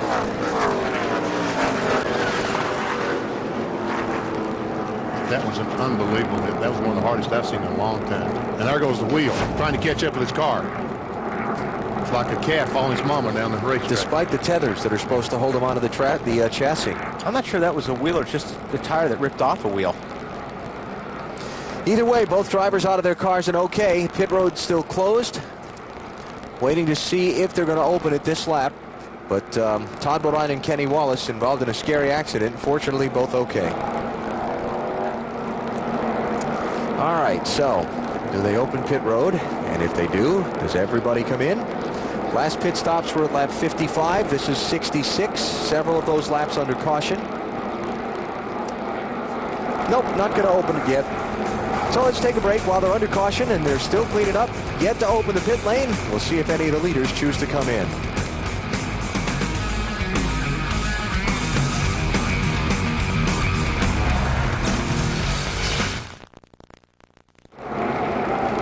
Back at Michigan International Speedway, just as pit road is open for lead lap cars, 9th place Jimmy Johnson is the first taker. Bobby Labonte, Jason Leffler, Mike Skinner, and then a lot of guys who've been running toward the end of the field. Bill Elliott, Matt Kenseth, Kurt Busch in after the contact he had with Todd Bodine. All right, Bill, how about Jimmy Johnson? Coming in, they were going to play follow the leader, see if people in front of them came. They decided to come down pit road anyway. This will be 2 right side tires and top it off with fuel. Then send Jimmy back out. Has to watch for the 43. That's twice they've had that problem. He's on his way off of pit road. Last pit stops were at lap 55. Only ran to lap 64 before the caution came out. Well, when you're in Jimmy Johnson's shoes, though, that's a good move. When you see all those guys in front of you not pit, and you're the first guy to pit, then you come back out with fresh stuff, and you get right back in the same spot you were. Then why wouldn't you take 4? I agree with you, Bill. I would have. Well, let's see. When did they come in for the last pit stop? At 55. At 55? 9 laps ago. Nah, then they did the right thing. Just take 2. All right, let's hear from one of the drivers just involved in the crash. Dave? Well, that is Todd Bodine, who took the biggest hit out there. Todd, first of all, are you okay? Yeah, I'm all right. Banged my knee a little, my ankle, but I'm all right. It's a shame. We got the car really good right there. It was a little too loose to run before, and it's just one of those racing deals. I just saw the replay, so I know exactly what happened. I turned down under Kenny, kind of pinched Kurt down a little bit. I didn't think we were that low on the track, but when I did, his car got loose, got up into mine, got me a little sideways, and I probably would have been all right at that point, but when I had to move up the track to save it, Kenny was outside of me, caught the right rear quarter panel, and turned me right in the wall. I kind of got a little mad at Kurt there, and after seeing the replay, I got to apologize a little bit because it wasn't his fault. He got a little loose. That's what happens with these cars. They're so aerodynamic sensitive that when somebody gets you down tight like that, it takes the air off your car. And just one of those racing deals. It's a shame. The National Guard Ford was doing good. We struggled all weekend.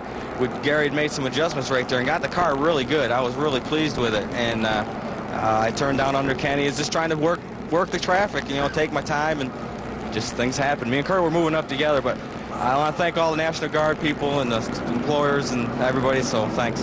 Best news is he's okay, Alan. All right, so we continue under caution, and the cleanup works out on the back straightaway. Our Walmart race fact, drivers leading the most laps have won only 4 of the last 17 Michigan NASCAR Winston Cup races. Don't go away. Just because somebody dominates here, that doesn't mean they're going to win. Fields in turn 3 coming to the restart. While you see them take the restart, we want to hear from the other driver involved in the crash a moment ago. Dave's with him. That is Kenny Wallace, Alan. He walked out of the care center under his own power. Kenny, tell us what happened and how you are. Well, I'm okay. The car was pushing earlier. Before that, we freed it up, and I was kind of just searching the high side, waiting for it to tighten up. And I guess Todd got 3 wide in there. I watched the replay in the infield care center, and it just stunned me, But hey, I hate it for Stacker too, but our president said we needed to get some air time, so there it is. All right, work on winning the race next week, buddy. Alan. All right.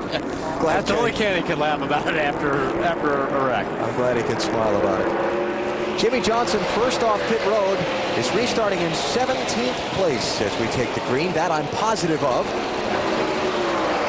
And Bill was telling us during the commercial break that his crew chief, Chad Knaus, just made the point. He started 15th on the initial drop of the green flag in the race and got to the lead pretty quickly. So optimism there. And Chad also told Bill, I think that, this is a segment of the race that Michigan that usually goes green flag racing for 100 miles or so. So that's one reason that he stopped after only 9 laps to get some fuel and more tires. Kevin Harvick leads. Terry Labonte is second. 2-lap cars separating them. This is Ryan Newman.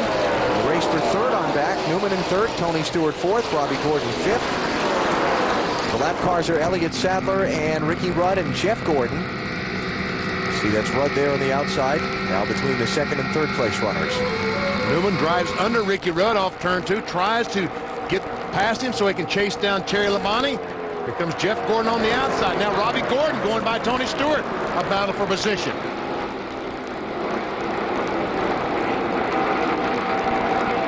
Yeah, I'm thinking last restart, we saw Stewart struggle for a couple laps and then get going. Yep. So maybe that's just something with the way his car is set up where he needs a couple laps to get going.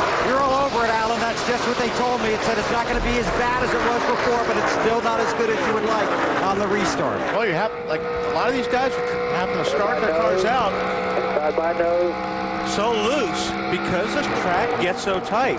And that's a lot of it right there. A lot of guys are just loose right now. 21 car coming off of turn 2 a lap ago, I saw him get loose. How about that 8 car? Dale Earnhardt Jr. He was as low as 39th earlier in the race. Dropped like a stone when this thing started from 19th starting spot. He's back up to 7th. Look at that climb. How about it, Bill? Well, just outstanding the job they've done on pit road, making the changes. He told them last time Earnhardt Jr. did the car is still pretty good. It's just a little tight off the turns. They made an air pressure adjustment and a wedge adjustment last time he was in, but the car's gotten tremendously better after falling, what'd you say, like a rock? Yeah, like a stone. Like a stone in a pond. Second place, changing hands. Ryan Newman, the 12, goes by Terry Labonte, and the 5 takes it away. That's about a second and a quarter behind the leader, Kevin Harvick. Running for a little crash there on the front straightaway. Stray hot dog wrappers or something. A big hot dog. It's a Benny-sized hot dog. There you go. Matt. Well, Benny, the 5-car, Terry Labonte. It has started out free on the last few runs, the beginning of a run, then it slowly starts to get tighter. Jim Long also told Terry under this caution, keep in mind, think about 2 things. Think about your race car on a short run. Think about your race car on a long run. We probably only have 2 more stops to try to get you where you need to be, Marty. Just in front of him, Ryan Newman trying to run that low line. He shoots up a little bit in turn 4. He came on the radio about 20 laps ago and said, I do not like the way the engine feels right now. Now, he complained about the same problem in Pocono where they went on to win the race. His crew chief, Matt Boland, said, don't worry about it. It should be fine. But a lot of times these guys go for fuel mileage and these drivers don't like it because the engine doesn't feel the way they think it should feel. Matt Boland, his crew chief, grew up in Lansing, Michigan, up the road about 50, 60 miles. Oh, Ricky Craven in the wall. Oh, Casey Mears. Just gets touched in the left rear and turned that 41 car head on in the wall. Well, he almost had it cleared. That was more than a touch, wasn't it? Here comes Elliott Sadler to get a lap back. Does it? He did it, yep. Gentlemanly Kevin Harvick. So Ricky Craven getting up into the marbles and into the turn 2 wall, and then Casey Mears trying to take the high line around the crash, and there just wasn't a big enough gap. You know, the lap before I saw Ricky in 3 and 4, and he was right up against that wall. I don't know if that was a line he was running or if he was having a problem. But Craven's always up there in the high line. He's like Michael Waltrip, so it's a good bet it was. But look at where Casey. Straight for the garage if you're still under power when you get back here, okay? I'm sure we got some good bet pretty good there.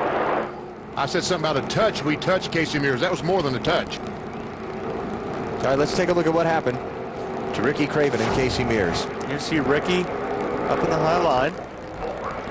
Looks like he may have just got a little bit too high. Bounced off the wall, got the marbles there is what it looked like. Jumped the cushion. A dirt track phrase. Just couldn't hold on to it. Then he kind of coming off the wall. Then he turned back. Oh, man. And launched that 41 car, didn't it? Yeah. Watch him launch that 41 right into the wall.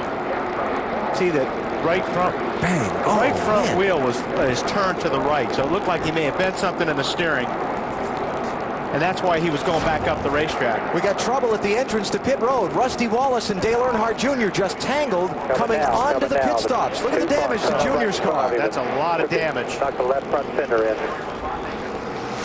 Man, watch this. They're trying to come to pit road. Ryan Newman fakes. Harvick's coming in. Rusty decides to go back out. But Junior's there. That's unbelievable. That is unbelievable. What a mess. All right, Bill. Well, you can imagine the conversation on the radio after that. Nobody very happy. Junior's on pit road. They go to the right side first. They're going to put the tires on. Then they'll have to come around to the left side. They're calling for hammers. They'll have to bang that sheet metal out around the left front, work on the lower front portion of the grill. They have to lift the car up to slide the jack underneath it because the tires are flat. They get it up, get the jack underneath. They got a lot of work ahead of them. They were running so well. In fact, Dale Earnhardt Jr. was joking with his crew that he was upset that they didn't let him pit last time. Now he's on pit road with big-time problems here in Michigan. They want a bigger hammer, BP. That's never good. Oh, no. Yeah, I think they want to go down to the 2 pit with that hammer. So after the charge through the field from 39th up into the top 10, Junior's got a messed up race car. Here's his onboard view of this. Got to see what's it. Get out. Oh, man. Man, that'd be hot. No turn signals on these cars. No, the blinker wasn't working. Matt, why did Rusty all of a sudden decide to go back on the track? Well, Benny, the original game plan, they were just going to do a gas and go, no tires. When crew chief Billy Wilburn saw that the 12, their teammate Ryan Newman, was staying out, he called no pit, no pit, no pit, but it was too late. And that's when the contact was made. There's a lot of ways to lose one of these races. That's one of them. That's one of them. Hey, we told you at the beginning, watch out for trouble on pit road. And that will affect the handling of Rusty's car quite a bit there as well. It doesn't. 8 car's got a lot of damage on the left front, which probably would be worse in his case. Matt, what's going on down there at 2 car? Well, they're looking at the fender damage to the 2 car Rusty Wallace. You can see Robbie Fuller and the guys working on that right rear. They're loosening the lugs on the left side to try to cut down on the time, so when Robbie comes back around, you can see them, though, beating on the damage to that right rear quarter panel on the Blue Deuce. Tough break for Rusty Wallace. Matt, I just hope they remember they have the lug nuts off the left side.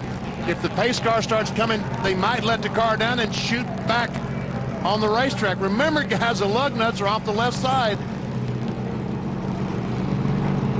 Put the tire on and get the left side changed so we don't get caught in the pits. Just make sure there's nothing rubbing. Let's You go. heard Billy Wilburn remind his team the left side lugs are loose. They're going to change those tires if they have time. They are going to try to get those left sides done on this stop. Yeah, they got plenty of time. All right, so a couple of guys running in the top 10 get tangled up. One trying to get to pit road, one trying not to. Meantime, Ryan Newman did not pit under this caution.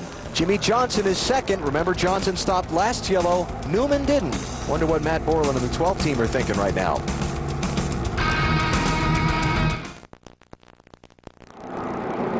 Time for the Duck. Our Aflac NASCAR Winston Cup trivia question as we come back to Michigan. When was the last time Richard Childress Racing won 3 straight NASCAR Winston Cup races? Thinking about Harvick winning at the Brickyard and Robbie Gordon winning at Watkins Glen. You probably have a clue what driver it's with. I would guess Earnhardt did it. Yeah, that's pretty good. But when? I don't remember. How about 1987? Dale won 11 races that season on the way to his 3rd of 7 Winston Cup championships. He started that year by winning 6 of the first 8 races. 87, I'm sorry. All right, let's take a look here on this pit entrance deal again. Right here's Ryan Newman. Here's Earnhardt, and here's Rusty Wallace. Now Newman decides he's going to stay out. Earnhardt's jamming. He's trying to get as many positions as he can getting in. Rusty says, I'm going back out. And it looked like Junior saw him just at the last second, but unable to dodge the 2 car. Ryan Newman's the leader. Jimmy Johnson is second. Ward Burton third. Green flag. Jason Leffler fourth. Sterling Marlin fifth, followed by Mike Skinner, Matt Kenseth, Kurt Busch, Ken Schrader, and Bill Elliott. Those are your top 10. First guy off of pit road of those that stopped this last time, Kevin Harvick. He's back in 15th place. And Dale Earnhardt Jr. lost a lap on the pit road, getting repairs made. He is now in 37th place, 1 lap down. Rusty Wallace on the lead lap, 33rd place. In the 48 car, Johnson has better tires than Ryan Newman. And he's got 2 right side tires that are 9 laps fresher. But here's the thing I'm thinking about Newman, BP and Wally. He stopped at lap 55, didn't stop at 68 when Jimmy Johnson and the others did, and then didn't stop again at 78 when Harvick and the other guys he was racing with did. Well, I can't understand that myself. No. Sterling Marlin, the 40 car, trying to get by Jason Leffler in 0. Couldn't quite make it. Here comes Matt Kenseth into the battle. Championship leader Kenseth in the 17 started 33rd. Languished around in the back of the pack for most of the race, but now through that little strategy call, Dave, here he is into the top 10. And now the best news of all is that for all the problems they had with the car being tight earlier, on the last stop, 4 tires, no changes. He stayed out this last time, but the time before that, no changes to the chassis. And Matt radioed in, hey guys, I think I've got a car. I can drive into the top 10. And he is running 5th right now.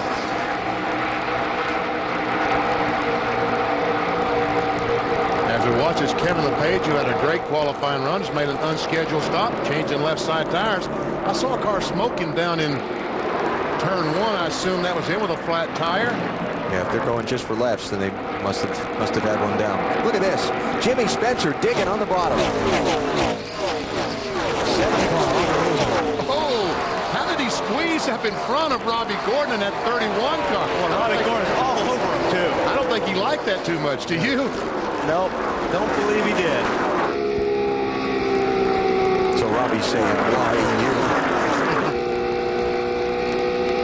Now he's got to catch him to let him really know how much he disliked it. A couple other things while we're watching this. Jamie McMurray is back on the track. Remember, he was involved in an accident at lap 17 when he had a right front tire go flat into turn 3 and hit the wall.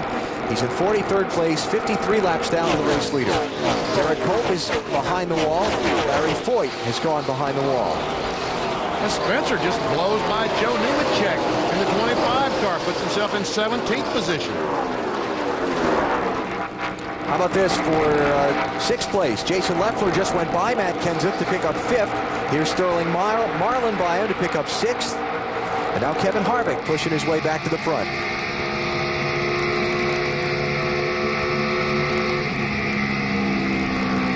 Saw him up around 193 miles per hour. These cars should run a little bit faster down into turn 1 than they do turn 3. Number 1, the wind is, they have a tailwind going down the front straightaway, plus it's a little faster to begin. Let's see, 187, 8, 9, 190. Oh yeah, already faster. 200 miles per hour. Or better. Or better. And these cars only have tachometers. The driver can only tell how many RPMs that he's turning. If they had speedometers, they'd probably park. I didn't see that brake light come on. Got a good handle of the car. You don't have to use the brakes here in Michigan to set the front of the nose. 4th, check that 5th and 6th place here. Sterling Marlin taking 5th away from Jason Leffler in the 0. And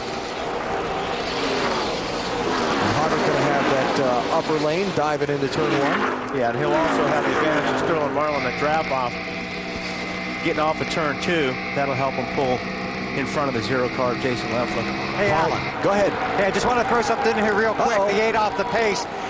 Going back to that incident with Rusty Wallace, Jr. was not supposed to pit. Caution is coming out.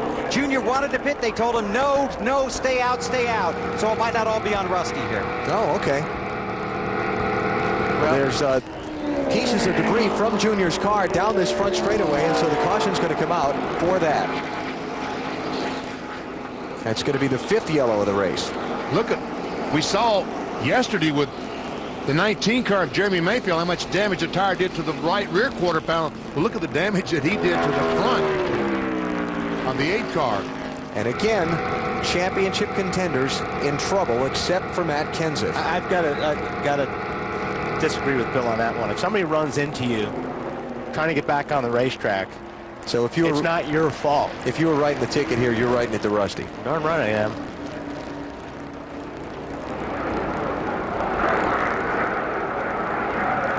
Does he have brakes? Doesn't look like it. If he does, he's coming in awfully fast. Now he's going to have to start at the tail end of the longest line. Yeah. Would be the penalty for that. Look at that. Well, blew in the right spot. Coming off the corner instead of going in. NASCAR delivering an admonishment to Dale Jr. through the officials down on pit road about coming onto pit road at such a rapid rate of speed, saying it's uncalled for. All right, who's going to pit? Surely Ryan Newman's got to come in. Yes. Ward Burton going to follow. Matt Kenseth. Now, a lot of these guys, the guys that didn't stop under the last caution, but even a lot of the guys who did. Look at this. Most everyone is coming down pit road. 1, 2, 3, 4. Because you can make it from here on one more stop. That's why they're all in. 7 lead lap cars are all that stayed out, Marty. I don't know, one more stop's going to be tight for this 12 bunch as they have a lot of fuel spill out right there. A little bit tight for Newman. It's going to be a little wedge in the right side right there. 2 rounds in, it'll be 2 tires for Ryan Newman. Bill? Bill? Waiting for Jimmy Johnson to make his way down pit road. Jimmy Johnson didn't come in. He stayed out, Bill. Yeah. He stayed out. Man, you got to get every drop in right now. Every drop. And we saw Ryan Newman's crew waiting to be sure they got the gas tank full. All right, let's see. 7 cars on the lead lap who stayed out. Jimmy Johnson's the first of them. He's going to take the lead. We'll gather it all up and lay it all out for you when we come back to Michigan. You're watching NASCAR on TNT. Frankie said they might. How about an update on the McDonald's Powerade drive-through pit crew competition? Elliott Sadler's team will spend the least amount of time on pit road at Watkins Glen among participating teams. 20 grand to them. Michael Waltrip's crew leading the season-long standings for the $200,000 top prize in the McDonald's drive-through pit crew championship, fueled by Powerade. Wally, we are setting ourselves up for another fuel run. You notice that? Way. Seems that way. Some can, some can't right now. Got the jet blowers out on the track now trying to clean all that debris up from Dale Jr.'s car. So let's take the opportunity to squeeze in another break here. We'll come back and set the picture for you for the restart in a minute. Jimmy Johnson leads. You're watching NASCAR on TNT.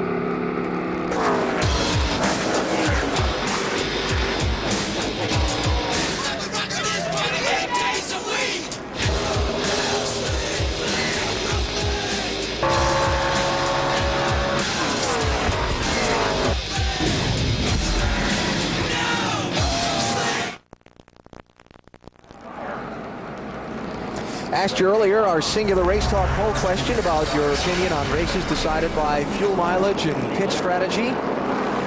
And let's check how you voted. Love them, not crazy about them, doesn't matter. Oh, that's pretty even. Pretty close. I thought B would be about 60%.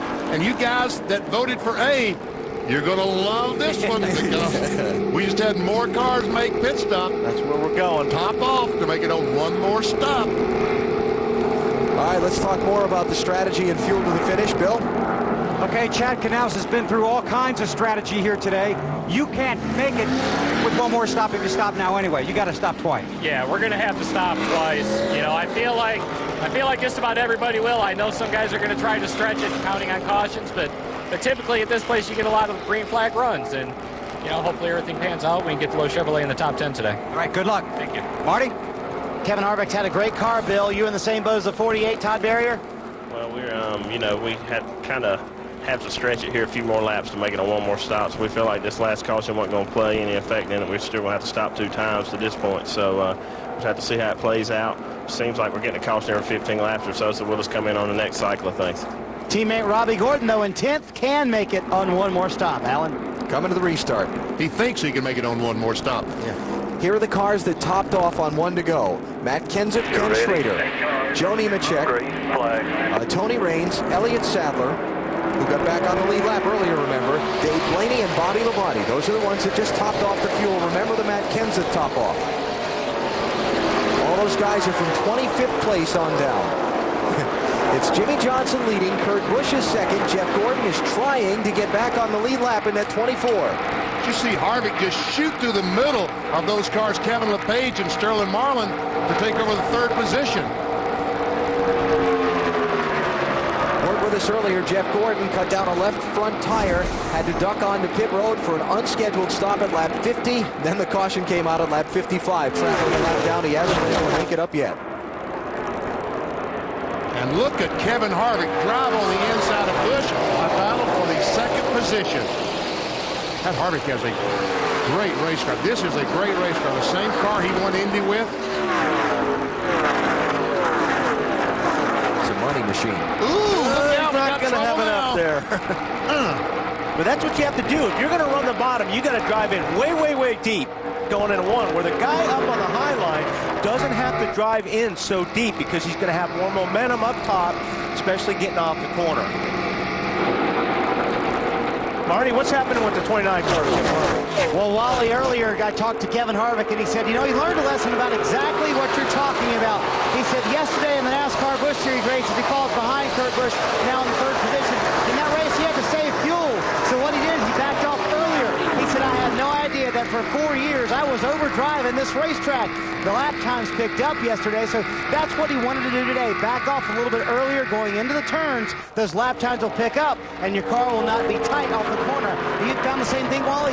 Yeah, you're absolutely right, Marty, but it's hard for a race car driver to do that here because this place is so fun and it's so easy to drive in deep that you almost have to have your crew chief or your spotter say all the time, hey, you're driving in too hard, you know, roll out of the throttle a little bit earlier. So it's just a driver's nature to drive in there really hard. It's one of the strangest phenomenons in racing to tell a driver, slow down to go fast. It really is, and it's hard to do. Look at how he is up high. The wall. Woo. I think he got a little bit too high there, BP. He got the marbles there, and that cost him a spot. Now you see him wiggling his tires to get all that garbage off those high contributors. And also trying to keep Sterling Marlin in the 40 car behind him. Well, he did get too high down there. Jeff Gordon was able to drive by him in the 24 car. Yep. So that's for third and fourth place now. Harvick slipping back a spot and trying to hold off Sterling Marlin with Michael Waltrip just behind them in fifth. Jimmy Johnson leading Kurt Busch by about a half a second up front. And here comes Ryan Newman now around Michael Waltrip for the number 5 spot. 12 car trying to come back to the front.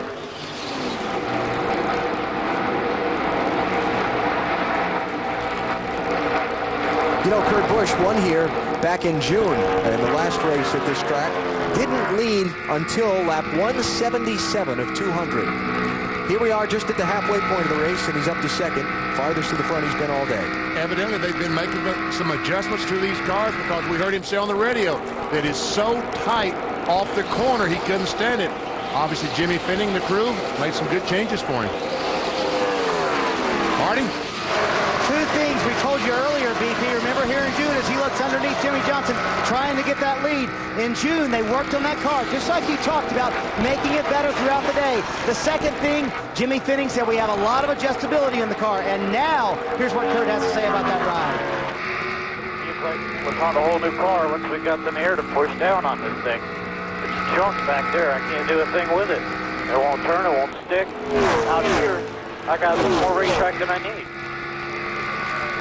and that's where these cars have gone. It's gone to these cars are so dependent on aerodynamics now. You've got to run these cars really soft spring-wise so you can go through the air and that air push down that car, push down those Goodyear tires into the asphalt.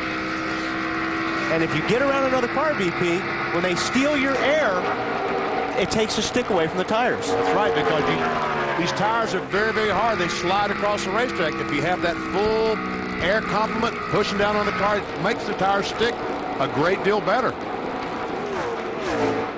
So where we're at in this stretch of the race is this. If we've had a lot of cautions for a Michigan race, we've had a lot of cautions. The record for the most in a Winston Cup race here is 8. We've already had 5. But we're set for that point in one of these races where we get a long green flag run. It just can happen at any moment here at Michigan. If we get the long green flag run, you got a handful of guys who topped off the fuel on 1 to go that are now only looking to go 106 laps on 1 more stop. A much more reasonable number. Yes. They are Matt Kenseth among them, the championship leader. Now this 48 car last pitted with 132 laps to go, Bill. And they might have their work cut out for them, but Jimmy Johnson gets excellent gas mileage. On the Discover Card Countdown to Green, we talked about fuel mileage. The engine builders all say, hey, it's up to the driver. The drivers all say, hey, it's up to the engine builder. Well, Randy Dalton, who heads up the engine department at Hendrick Motorsports, told me they went to Loudon, New Hampshire and tested with Jeff Gordon and Jimmy Johnson. Gordon ran his carburetor and Johnson's carburetor, and Jimmy did the same. While they won't tell you what the exact differences, they will say that Jeff ran the car out of fuel. Jimmy was able to save a significant amount of fuel. So sometimes it is the driver rolling in, rolling off the throttle, saving valuable fuel. Yeah. Johnson does it well. Sorry, Wally. No, I agree with you, Bill. And there's a lot of things, you know, at a place like this, you can do that. Another thing is left foot, right foot braking. Guys that, you know, I'm a left foot braker, a lot of guys left foot brake. And what you do is you always have your foot on that brake and you're always almost on the gas all the time, BP. So you use gas more than the guys that were right foot. That's right, because they pass each other. As you go down on the brake, you're coming off the throttle, and they pass each other, and that takes extra And with that also, the right foot breaker will take his foot all the way off the throttle. It will come completely off, where a left foot breaker will always be laying on that throttle, even though he's on Caution is out. Rusty Wallace. And this looks exactly like Ryan Newman's car in June. Except the flames not up inside the cockpit. Not as badly as they were. A lot of smoke in that car, though. Rusty wants out. He's got that net down. Get out of this thing. I wonder if that fire extinguisher is going to go off here in the back. Doesn't look like it. I mean, that looks exactly like Ryan Newman's car, burning the rear of these cars. Well, that looks to me like he's got oil all up the back of the car that's burning on the outside. Inside. And we can't see if the extinguisher's gone off in the trunk or not. And that's what happened to Ryan Newman's car. He blew an engine here in June. Something went through the oil pan. Oil came out on the headers, set it on fire, and Rusty says, see ya.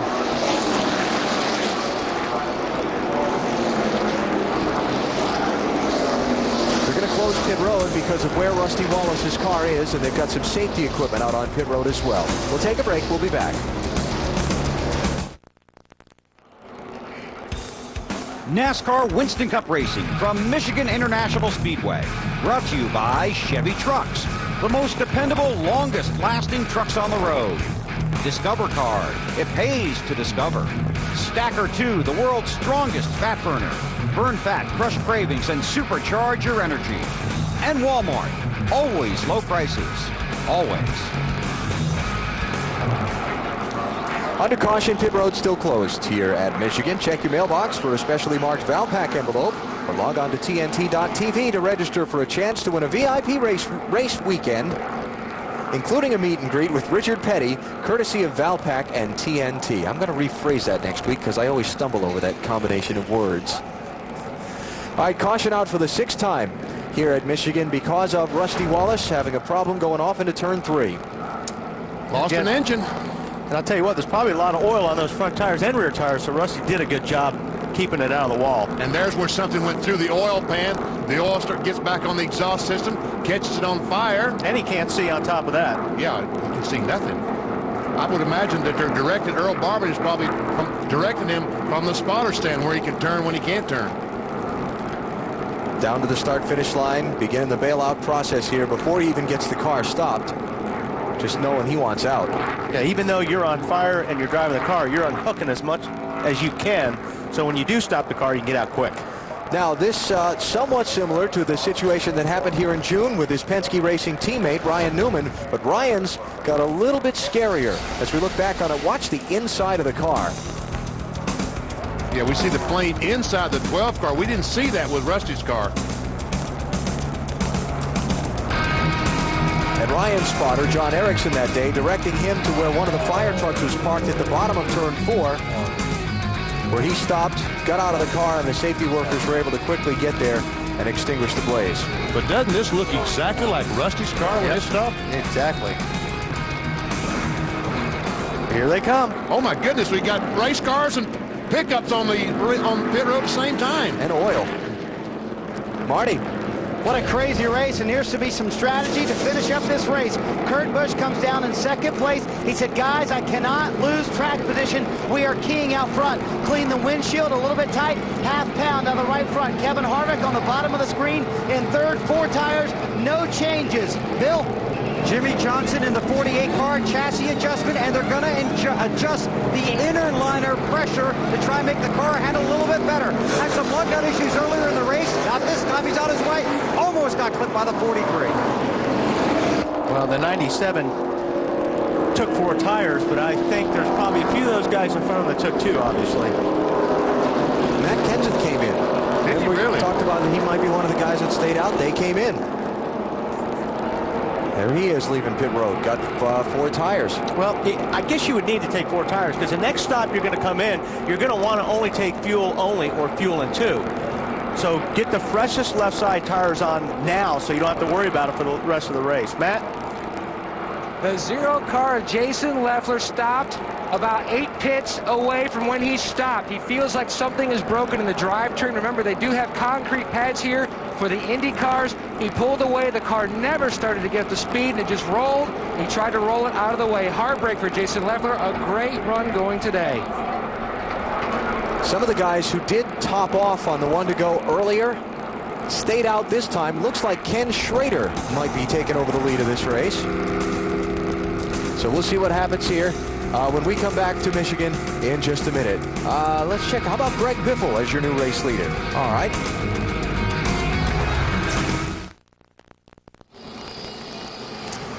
Wrangler presents 5-star finishes, and we've had some dandies here at Michigan over the years, but I don't think anyone stands out in my mind more than this one. 1991, Dale Jarrett in the Wood Brothers car on the inside, Davey Allison in the Robert Yates car on the outside, to the checkered flag, and it was Jarrett beating Allison by inches to score his first career NASCAR Winston Cup win. Check it out. What a finish. For more on Wrangler 5-star finishes, log on to NASCAR.com.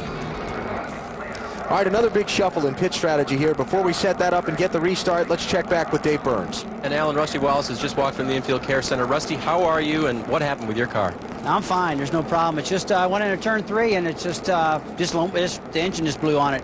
When it blew, it just it made a really weird sound, like it was just a real deep-throated sound, like it's sucking air in real bad. I never heard an engine sound like that before when it blew, but I didn't know if the smoke was going to come out or if it was just I was going to coast in the pits and that was going to be it. And all of a sudden I saw the big fire out the back, and I said, oh, hell. And then I saw a little bit down in the floorboard of the car coming up and felt a little bit of heat, and then it got real hot. Then it got a lot of fire. Not much in the car, though, but mostly everything under the hood and the back, and I just started bailing out at that point, And I reached down to try to pull the fire extinguisher and pulled it, and it just bent. Nothing worked. It wouldn't go off. So. And was Earl coaching you to a stop too, as well, your spotter? No, not really. He was just saying he said a little coaching at the top of the racetrack, but after that it was just up to me to get it stopped, because I couldn't get out of the car unless I got the thing stopped, and it was in the grass sliding at that point. But I just popped the stuff, popped the net, and bailed out. It was. You got so much junk hooked to your head nowadays, head and neck restraint stuff, cords, all kind of junk. And so I was waiting for something like that to stick and hold me in there, but it didn't. I got out okay. All right, good to see that he's all right. One other update, guys. Casey Mears did get released from the Infield Care Center without any injuries. I spoke with his father, Roger. He told me that Casey was good to go. In fact, he's not even sure he was fazed by it. He's ready to go racing again. Alan? All right, Dave, thanks. We are coming to the restart. Just heard Rusty talk about what might have happened to his engine. BP, want to show that to us? Alan, let's go inside our engine and show you. When the thing turns over like this, you see the connecting rod. Something happens, it breaks this rod. The pieces start floundering around inside the engine. This is the oil pan. It's just a piece of tin. It knocks the hole in the pan. The oil, the lubricants inside, comes out, sprays on the exhaust system. That's where the fire comes from. These pieces floundering around inside the engine. That's a cutaway of a Dodge engine that we have for you to play show and tell. Yeah, like a hand grenade going off. When those things blow, yeah. Yeah, a lot of the running jokes always, it's oil pan failure. Failure in the oil pan to hold the parts. Get ready. Exactly. Green flag. Greg Biffle is the leader. Ken Schrader is second. Elliott Sadler, remember he had a lap down earlier? He's third. Jeff Green is fourth. Joe Nemechek is fifth. Those 5 cars did not stop on this caution. Ward Burton is running sixth. Fuel only for him. Wow. Jimmy Spencer is seventh. What was that? Jeff Gordon. He was on the apron getting under that car of Kevin LePage. And remember that Jeff Gordon's a lap down in 32nd place, trying to get back on the lead lap. 21 and 57, Ricky Rudd and Kevin LePage, also not on the lead lap. The race for second is behind them, 38 and 49, Schrader and Sadler. Oh, 3-4 wide off turn 4. Oh, yeah, 5 wide now, maybe. Jimmy Johnson on the inside of Jarrett. There's Kurt Busch trying to work his way back to the front, the 97 car. And he's on the apron of the racetrack as well, trying to get positions. I know it's a big, wide racetrack, but the way this looks, we may not be done with that caution flag.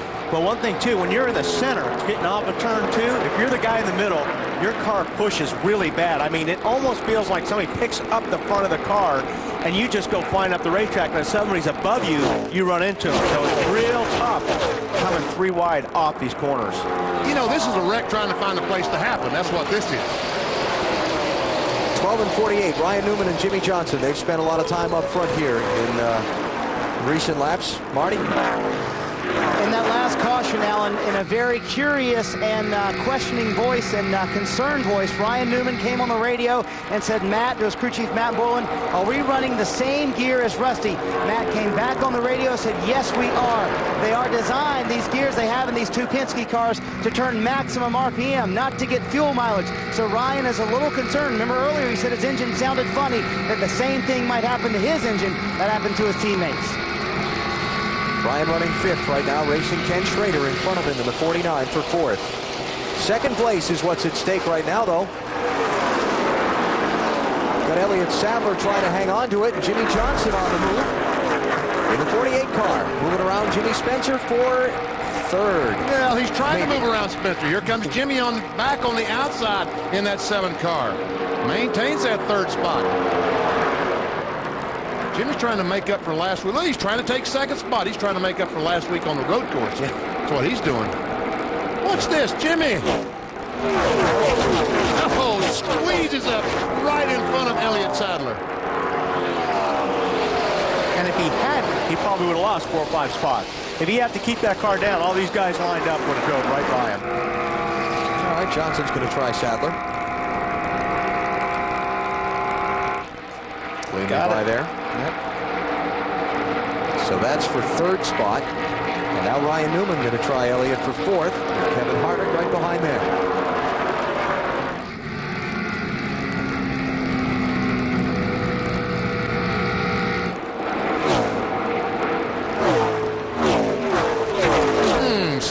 Ryan Newman squeezes up in front of Elliott Sadler. So does the 29 car of Harvick. I don't think there was room for a car there, but he somehow made it. Johnson goes for 2nd spot. Spencer got Mongo going for a great ride today. That's the dog on the hood of his car. Affectionately called Mongo. Good job, Jimmy. You're the man, buddy. So Spencer back to 3rd as Jimmy Johnson goes by him. Remember, Spencer didn't hit on that last caution. Excuse me, Spencer got right side tires on that last caution. How about Spencer's day, Dave? Alan, earlier he had a bad vibration in the car. After they changed tires on a subsequent pit stop, that vibration went away, and Jimmy said the car had done very good. Remember at Happy Hour Saturday, he talked to us about making long, wide corners here and how well you had to turn the car. Obviously, Jimmy's car is turning very well. Oh, Newman. Man, oh, man. And see, what happened there with Newman was he lost the air, not only off the nose of his car, but because Kevin Harvick, was on the tail, that thing slid up the track. Need a cough drop? Yes. Medic, yes, to the booth. We have a little box in front of us that has a switch on it that says cough. Wally's all over it right now. I'm back. There you go.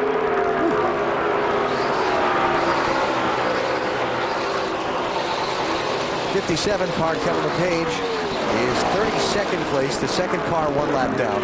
Remember, he had an unscheduled green flag pit stop earlier that took him off the lead lap. Had a left side tire down on that car. Kevin Harvick on the inside of Spencer. Ryan Newman on the inside of LePage. It's 3rd place they're racing for.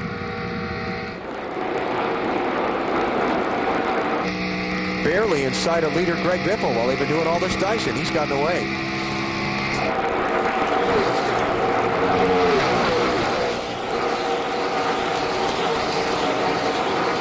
Kevin Harvick has run 34 laps earlier in the race. Got shuffled back in the pack with all this different pit stop schedules that have gone on. Now, see if the 12 car goes with 29, they'll get by the 7 car Jimmy Spencer because they're going to draft right on by him. And you can see how that draft works as Harvick goes by, but here comes Spencer back. I'm surprised Harvick didn't move up the racetrack. Yeah, I am too. There he's got it.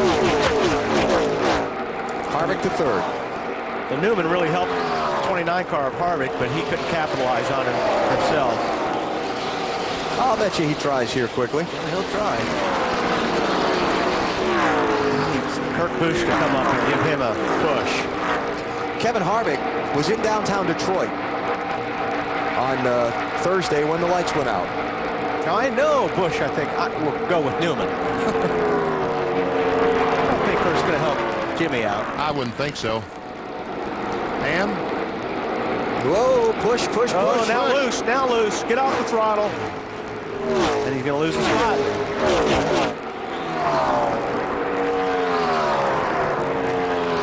oh, touch. Hit. Yeah, they don't forget, do they? Oh. Nobody does in this business.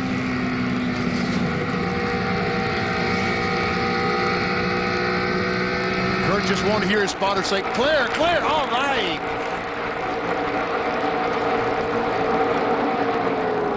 And now Newman to try again on Spencer.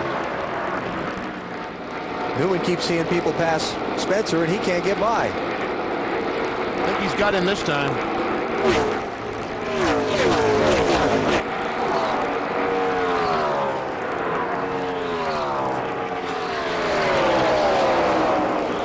Here comes Tony Stewart. That's on Dale Jarrett for 8th place. And then he'll try and get 7th away from Elliott Sadler. Got his car working on the bottom pretty good right now, Bill Weber.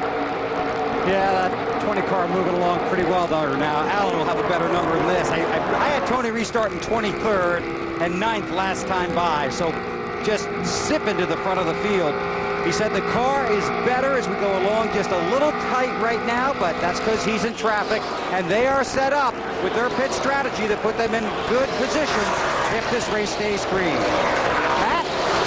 Well, Bill, last night, Tony Stewart went to Knoxville, Iowa, watched the dude, Daniel Osowski, win his 3rd Knoxville Nationals, but Tony will climb back behind the wheel of a dirt modified on Wednesday night in New Egypt. Basically racing for a reason with Greg Zipadelli. 14 years ago, Greg Zipadelli's parents were visiting a friend in the hospital. On the 3rd visit, they inquired about a little girl across the hall. She was 3 years old. The nurses told them that she was badly abused, now a ward of the state of Connecticut. She was legally paralyzed and blind as well. His parents adopted her. Now 14 years later, little Tina, 17 years old, in special classes, but Greg knew firsthand what it's like to help a child that has problems, whether medical or learning disabilities. That's why he has chosen kids as his main charity, and that's how they're trying to raise money, using their passion for racing for his passion for kids. Matt talking about Tony Stewart forming a charitable foundation this week, the Tony Stewart Foundation, to raise money to support children, as are the cases Matt was talking about there a second ago. Tony Stewart goes by Spencer, moves into the 6th position, and we've seen Tony struggling back in the field, but it looks like now that he has his car adjusted, and as Bill said, well on his way with his pit strategy to have a shot to win this race. Well, he's been on these tires and he's burned off enough fuel that maybe that car's starting to balance off for him here. Greg Biffle was gone from Jimmy Johnson until Jimmy got the 2nd. He's taken 5 laps to run him down from about 4 seconds back. And he's trying to take the lead away. And looks like he's going to be able to do it off turn 4. Oh, yes. Yeah. Jimmy Johnson has led the most laps today. This will be the 3rd time he's out in front of the GFS Marketplace 400 at Michigan. And Alan, just so you know, Chad Knaus called him before the last restart. He said, Jimmy, just remember, big picture day. Nice big picture day would be a win, though Jimmy Johnson 4th in the NASCAR Winston Cup Championship standings.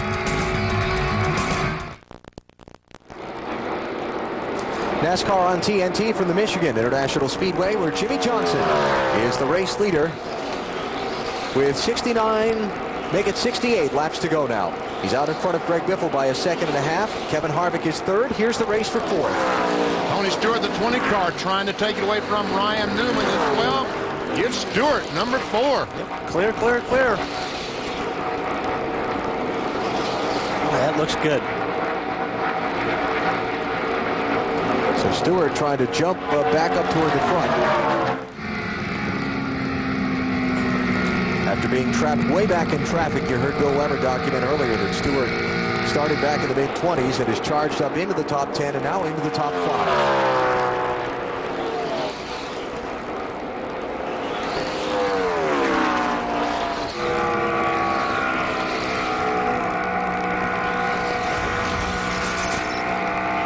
who's led the race today. Little Denny lap leaders. Caution is out. Uh-oh, caution flag. Got a caution out for debris. Cars back. See, Harvick and Newman also led laps, and here we go. Did Johnson take it? Or will Jeff Gordon get his lap back? Because they're way over there. Now Jimmy Johnson's in 4.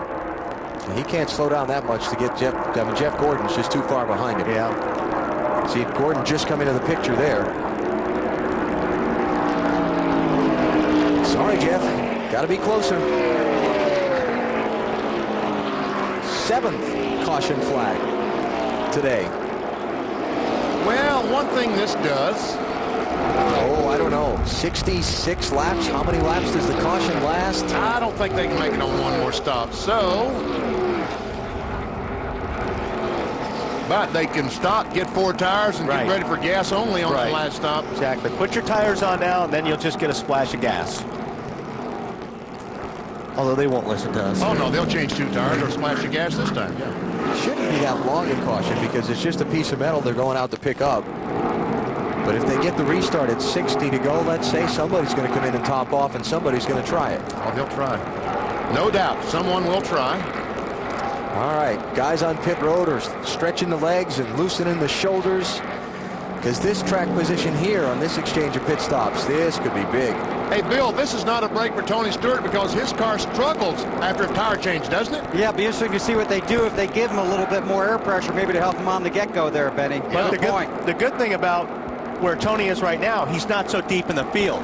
So he can get, if he can get by the lap cars, he's going to be in a lot better air than if he was deeper in the field. And they are going to take a half pound of air out of the left rear on that 20 when he comes down pit road. We'll see what happens. Here they come. Stops will be with 65 laps to go. Jimmy Johnson, Greg Biffle, Kevin Harvick, Tony Stewart, Ryan Newman, the top 5 coming in. Matt Yoakum. And Greg Biffle in the 2nd position. He will be about 14 to 15 laps short of making it. They are going to pit for 4 tires. You see the handle in the back window. They're going to make a chassis adjustment. His car had gone to the tight side. Marty? 2 tires on the bottom of your screen for Kevin Harvick. They'll be about 10 laps short on fuel. Look at it, he's already gone. They'll come to 2 again at the end of the race. Bill? Rounded wedge in the right side. Stops Jimmy Johnson short. 4 tires, slight air pressure adjustment. He follows the 31. Dave? Bill, Jimmy Spencer's crew put 4 new tires on that car. Just a tick loose for Jimmy. They went down on the track bar. I can't even say a thing today. Just a half a round. Just a slight adjustment for Jimmy. So 2 tires for Kevin Harvick and Robbie Gordon. And the running order is shuffled again. We'll reset it for you when we come back to Michigan.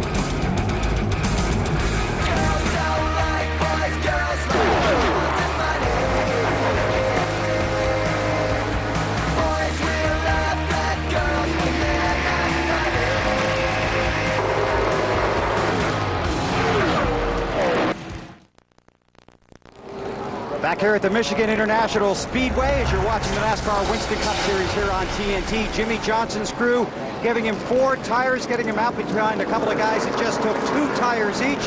Outstanding pit stop, and watch the reaction of this 48 bunch. 12.91 seconds on the stop. Those guys celebrate. Let's meet them. Chad Canals, crew chief, Rockford, Illinois. Ryan Dubois, windshield, Fairmont, West Virginia. Ryan McRae, front tire carrier, Highland, California. Corey Quick, front tire changer from Falls, Missouri.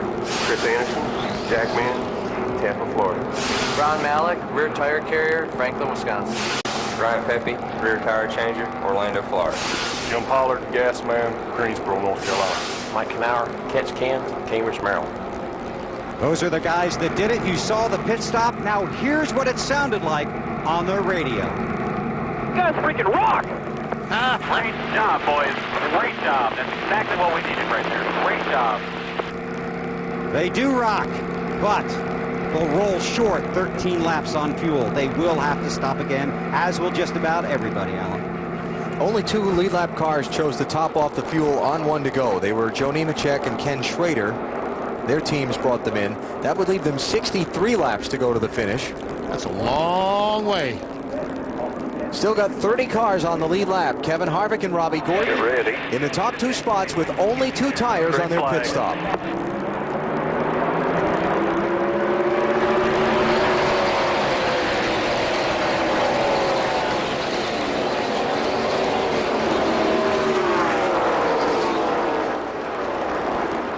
Robbie Gordon did not get an exceptional restart. Jeff Gordon pulled between himself and the leader, Kevin Harvick. Jeff Gordon not on the lead lap, back in 31st place. Here comes Spencer and Tony Stewart. Yeah, working some lap traffic there. That's Kevin LePage in the 57. 33rd place, 1 lap down. Jimmy Spencer's car looks really, really fast on the short runs, but second place here. Falls off on after about 10 or 15 laps. Jimmy Johnson, 4 tires on his stop. Robbie Gordon with just right. Oh, cannot quite clear Robbie Gordon. So look at Gordon come back on the outside with that momentum that Wally's been talking about off the corner. And Greg Biffle lurking behind him to see which lane opens up the fastest. Yeah, wherever he decides to go, that's going to help the guy he's in back of. Here comes Ryan Newman. Boy, he had a steam there, getting off the 4. Pulls down below.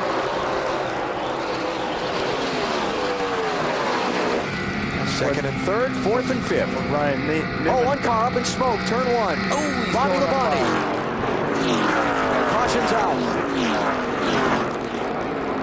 Oh, what a great job he did getting up, getting the car slowed down and not getting in the wall. Good job, Bobby. Or lucky Bobby, one or the other. I'll go for the good job. The man who started on pole today. His struggles over the summer continue. He's not going to let Jeff get his lap back. No, and I'll tell you why. Because Kevin Harvick is 5th in the championship standings, and Jeff Gordon is 3rd. Look here. Yeah. You got him a lap down, keep him a lap down. Of course, there were always those comments after Sonoma, too. For Bobby Labonte, had that terrific spring, but then got into the summer months. Was 255 points out of the lead after the Daytona race, Independence weekend. Had the crash and the fire at Chicago, an engine failure at Pocono, finished 22nd at Indy, 14th at Watkins Glen. And he's going to the garage today probably to finish about 35th or 36th. And from those 255 points behind today, he was 526 down coming in, and he's going to be in an even bigger hole by the time they tally it up at the end of the day. Now then, when they come by, by pit road, 59, it'll be 58 to go. That's right. How many guys will stop, top off, and how many guys can run 58 laps? Boy, those poor crew chiefs. This is why they make the big bucks, trying to make these decisions now. I don't know that they're still within their window. Obviously not. Now, so far no takers. Kurt Busch faked. Looks like none of the front-running cars are going to come in. Under caution here at Michigan International Speedway.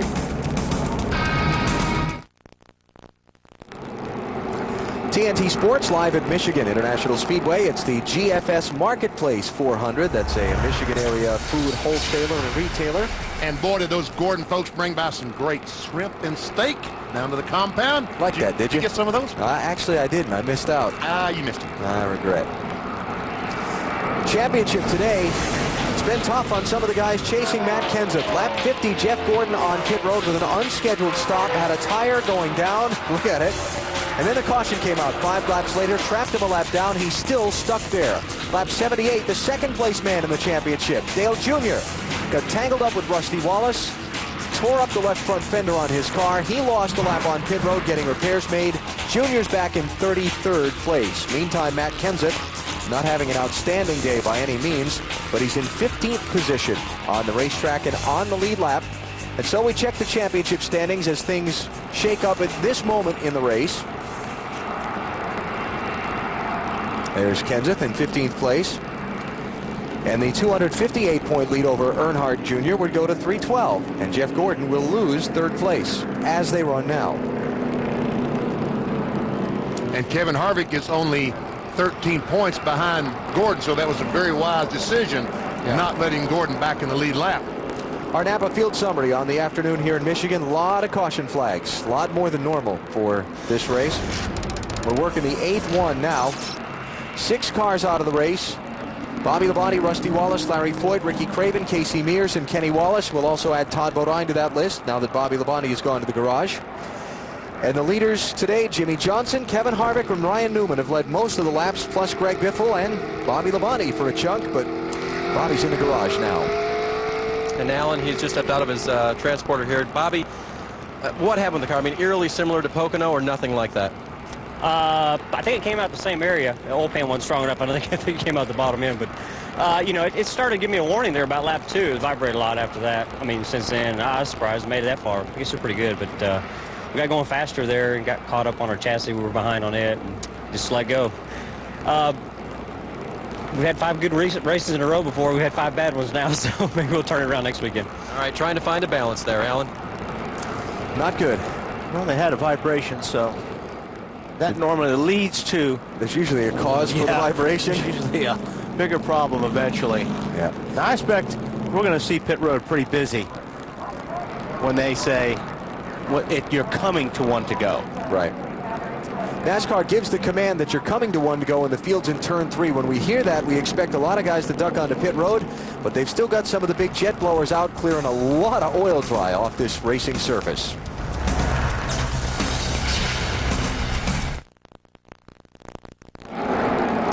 We know drama. Today, wrapped around how many laps we have left, this extended caution flag, and who's going to come in and top off the fuel as we come back to Michigan International Speedway. How about your championship leader? Matt Kenseth, they're within their window. He's going to stop, get some tires and fuel, and be good to go to the end. Now, if about 15 or 20 guys stop the next lap, he's going to have track position, so that was a good move. As soon as he got within that window, he said, I'm on pit road. Good move by Robbie Reiser and that crew.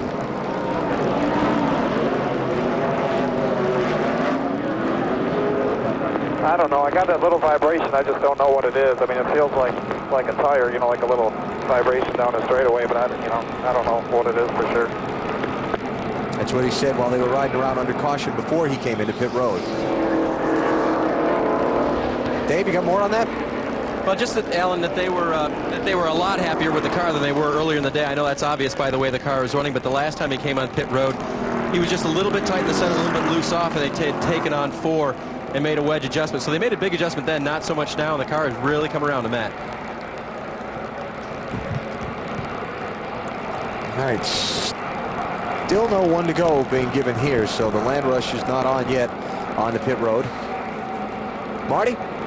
Alan, one of those guys that stayed out was Kurt Busch, and Kurt, of course, won here in June, and it was a big win for Kurt. In fact, he said it was the biggest win of his career. Now, why was it so big? It was the 100th anniversary for Ford, and Jack Roush also said this was one of the greatest wins of my career next to the first one that I got with Mark Martin. A big weekend for Ford here in June. Will it be a big weekend in August? If you haven't looked at Ford lately, look again. How about the second place car choosing to come in now? Robbie Gordon's in. Elliott Sadler, Michael Waltrip. Who's that behind him? Tony Raines coming in. And Ricky Rudd not on the lead lap. Last time Robbie Gordon was on pit road, he got just right side tires. Marty? And he wanted to come in the lap before, but Kevin Hamlin came on the radio and said, you're going to need a lunchbox with a thermos full of fuel if we're going to make it from here. So what they did is they waited one more time. Robbie said, if no one else comes down pit road, I want 4 tires. They think they can make it all the way, but they are on the very, very edge of their fuel window. Taking a little bit extra time to get everything in. That's right, because 53 laps right now to go when they throw the green. See these two right here, Johnny Benson and Joe Nemechek? This is like the 4th lap they've come in and topped off the fuel. Every time they come back around under caution, they're coming back in and topping off the fuel tank. That's because the leaders haven't stopped yet. Now, as soon as all that group of cars are leading stop, they'll stay on the racetrack. All right, here's the 1 to go signal. It's just gone out. The teams have just got the word from NASCAR Race Control over the race communication channel that when they come to the start-finish line, they'll get the 1 to go signal. So when they come to the opening of pit road here, you're going to see a lot of people coming. But some guys probably still can't make it because when they throw the green, they've still got to run 51 laps. So it's going to put a lot of guys really, really in tough shape. Oh, boy. Who comes in? Who stays out? What do they do when they're in? But they've all got to try, don't they, Wally? Don't they all have to pit now? I would. I mean, you're right, BP. You have to. And we're gamble. Here comes the leader. We're thinking we're seeing just a lot of fuel top-offs here, right? Oh, some guys stay out. Spencer stayed out. Kurt Busch, Dale Jarrett, Sterling Marlin, all stayed out here. Kevin Harvick, Jimmy Johnson, Greg Biffle, Ryan Newman, Tony Stewart among those who are coming in. How about the leader? Yeah, how about the leader making the dive to pit road? Kevin came on the radio, said, I think tires will make a difference. Can we take off left sides? They said that did not work for Robbie Gordon earlier, so it'll be right side tires, no changes, full of fuel. Bill? The 48 of Jimmy Johnson on pit road, right on the edge of their fuel window. Chassis adjustment, 4 tires, top it off with fuel. He will be deep in the field trying to work his way back to the front. Tony Stewart was also on pit road. That was gas and a chassis adjustment for the 20. Okay, so a lot of those guys took fuel only that I was watching. Yeah, Biffle in the 16 car was fuel only. Skinner looked like he took fuel only. Okay, that I saw on that last set. Everybody got just fuel except Harvick and Jimmy Johnson, who took 4 tires. So they gave up the position. I mean, they were in front of Ryan Newman and Tony Stewart and all those guys. Now they're behind them, but they've got fresher tires. Okay. Watch this as they came off pit road. And then they had to stop because the paddle man was down there. What, now, who wins this? Ooh. Wow, I can give that to Johnson. Yeah. By about an inch or 2. And they're still having that discussion. Yeah, they're still trying to figure that out. And NASCAR has just relayed the ruling to the teams, 48, then 29. Bristol next week. A lot of action Saturday night here on TNT, starting at 7 Eastern time. But right now we're coming to the restart, and the field is jumbled up big. 8 caution flags will probably be about half the caution flags we see at Bristol next week. Here we go. Jeff Gordon, tail end of the lead lap, in front of Jimmy Spencer, who's the leader. Kurt Busch second, Dale Jarrett third, Sterling Marlin fourth, Bill Elliott fifth, Jeremy Mayfield sixth, Christian Fittipaldi seventh. Then the first of the guys who came in and topped off the fuel, Mark Martin, back in 8th place. Ken Schrader in 9th, Steve Park in 10th. Matt Kenseth is 13th. And then you get all the way back to Ryan Newman in 21st.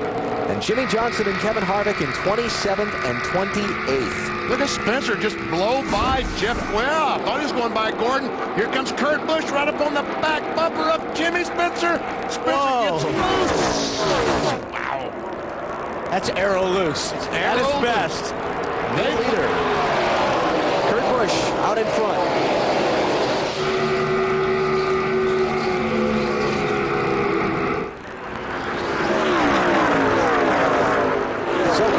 Takes over the lead for the first time all race long. Remember, back in June, he didn't lead here until lap 177. The checkers fall at 200. He won back in June. How about the leader, Marty? Doing pretty good, and when he raced with Jimmy Spencer there, it might have been a little bit of payback. Earlier, Spencer came into Kurt Busch, caved in his right front fender a little bit. They've had a bad push ever since. Kurt told Jimmy Fending on the radio, if I can get to the front, I can live with it, but behind other cars, it's absolutely terrible. I have to take advantage of this restart.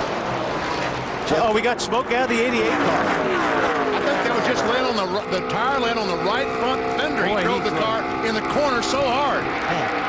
Laying all over that. It's been a miserable season for Dale Jarrett. Yeah, he's won a race back early in the season, but it's been a miserable summer for DJ. Oh, Kurt Busch. And that's what they talk about under these cars. And here comes DJ for the lead in that 88 car.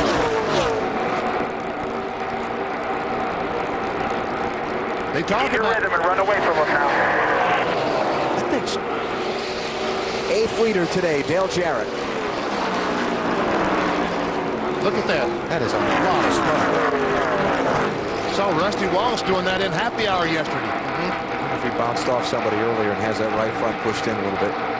Or you think it's just the top of the fender? I think it's the top of the fenders. Hitting the tire. I just think he's driving the car down in the corners. Oh, looky here. Whoa. And there goes Biffle on the outside, making it 3 wide, trying to go on the outside of. Look at this. 1, 2, 3, 4 wide. Man. And Mark had to just jump out of the throttle there because he was in the worst spot right there. Harvick and Johnson try to charge back up through the field. Ryan Newman there also. Harvick's up to 11th. Restarted 28th just a couple of laps ago. Look at Biffle right in the middle. Careful, Greg. Got a good spot. Wisely backed off the gas. DJ still trying to put the 24 car lap down. Here comes a 97. And the 7. And the 7. Yep, Jimmy Spencer. Jeff Gordon desperate here to stay in front of the leader. If he can get in front of the leader and come in and get 4 tires, he can make a charge and make something on it today. But he just can't be in front of the leader when the caution falls, it seems like, despite all the yellows we've had today.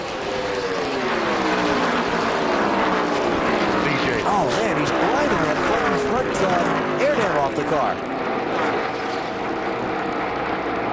With soft springs and everything, boy, I can't believe. It just tells me how much DJ wants this, how hard he's driving that thing, Marty. Well, he wants to win, BP. It's been a while since DJ won. It was February at Rockingham. Sean Parker said the rub just now started. NASCAR did come and say, you need to check for smoke. Sean said, it's fine, don't worry about it. But remember, this 88 car does have to stop again. They are 10 laps short on fuel. That's heartbreaking. This is the first race Dale Jarrett has led since Talladega, the 8th race of the season. This is race 23. Oh, look at that run that Kurt Busch has coming off the corner. Behind him, Jimmy Spencer, Sterling Marlin.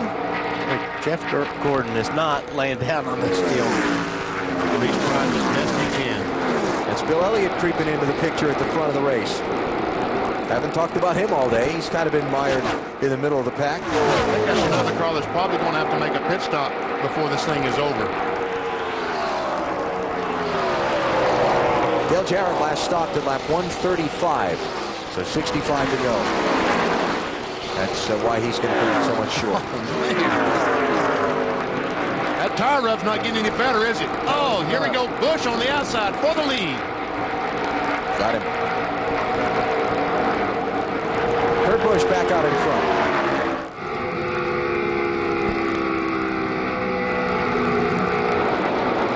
Kurt's going to run high. DJ's going to run low. DJ's car doesn't smoke like that. Do not worry about fuel. Do not worry about any fuel. All right. It was Jimmy Finning, wasn't it? That was Dale Jarrett's radio. Dale Jarrett's radio.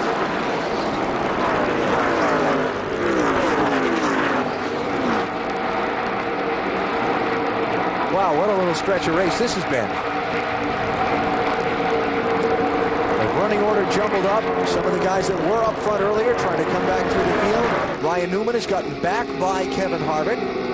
That's 9th, 8th, 9th, and 10th.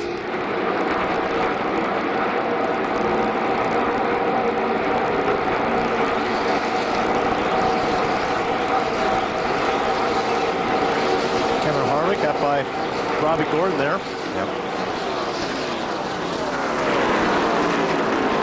Remember that on that last pit stop, Harvick took 4 tires. Ryan Newman didn't. Harvick has put a couple people between himself and Jimmy Johnson, so Jimmy not able to keep up with Kevin here as they slice their way through traffic. Robbie Gordon, Greg Biffle, and Steve Park, 31, 16, and 30 racing for position there. That's 10th, 11th, and 12th. Biffle's done a nice job today. Yes, he's a very good race car today.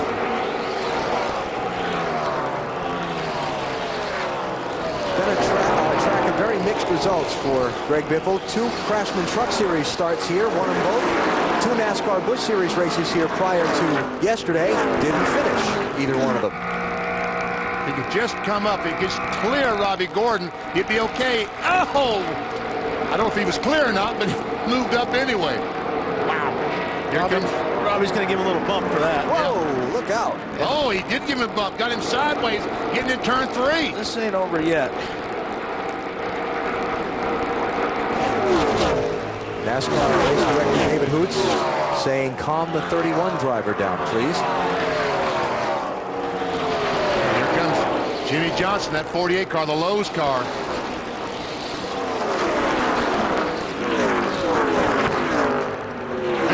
Looking good for that 48 car. Yeah, not just for today, Benny, but for the big picture. Chad Knaus had to put 4 tires and top him off with fuel because they're running for the championship. Could be a big day for him here. Jimmy Johnson restarted in the back of this pack, restarted 27th and has climbed into the top 15. Similar story for Tony Stewart, restarted 23rd, now inside the top 15. He said the car is still sliding around. The last chassis adjustments did not tighten the car the way Tony wanted. Roger Purcell is the engine tuner for the 20, works under Mark Cronquist at Joe Gibbs Racing. This morning I walked into the garage, I said, what are you doing? He was sitting on the floor. He said, I'm worried about fuel mileage. They think they can make it now. I asked him, can you make it? He said, we'll run out taking the checkers. But they are also concerned because the 18 car, their teammate, Bobby Labonte, did not finish this race, engine failure. So Tony Stewart running right now in 12th position, racing for that spot there with Steve Park in the 30 of those. Tony just went by Steve to pick up the spot. Home Depot's car still down on the racetrack. I would imagine he'll be there when they throw the checkered flag today because Tony Stewart, that's his MO at these racetracks. He just runs on the bottom of the track. Ryan Newman trying to take 6th place from Michael Waltrip. Newman's smoking. I mean, I don't mean literally smoking. I mean, he's fast, trying to come up through the pack. This is Kevin Harvick's view. Now Harvick racing for 7th spot with Mikey.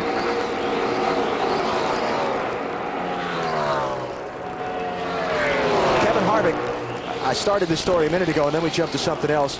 The big blackout that you've read so much about, many of you no doubt experienced and lived through, hit downtown Detroit in a big way on Thursday afternoon. Kevin Harvick was signing autographs at a Chevrolet dealership in downtown Detroit when the power went out on Thursday. Had a whole group of people there. He was there. So they decided to continue the autograph session, and they pulled up 5 Chevy cars in the showroom and turned on the headlights. And Harvick sat there by auto headlight and finished signing autographs for all his fans. Then he and his wife Delana jumped in the car and got out in all the heavy traffic and made their way back up toward the racetrack. He said it was a really odd experience, but all the fans were very appreciative, and he was glad to be able to sit there and do it for them. Did you see the 29 car and the 24 car? All the hand signals coming off turn 2 back there? Yeah, there were hands out the window. Yeah. I don't think they were happy hands. 3rd place here, Sterling Marlin on the move in the 40. Now he moved up the racetrack trying to get Jimmy off the throttle just a little bit so he could squeeze in front of him, and it worked. Yeah. Yeah, you drive up there right next to the guy, and if you have to wait just 1 little second longer to turn the car, sometimes your car pushes, and like you said, BPB, you got to get out of the throttle and got the spot.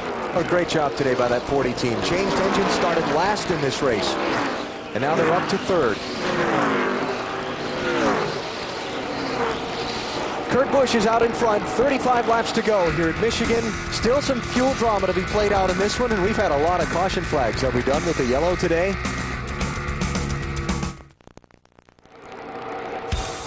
NASCAR Winston Cup Racing from Michigan International Speedway, brought to you by Ford.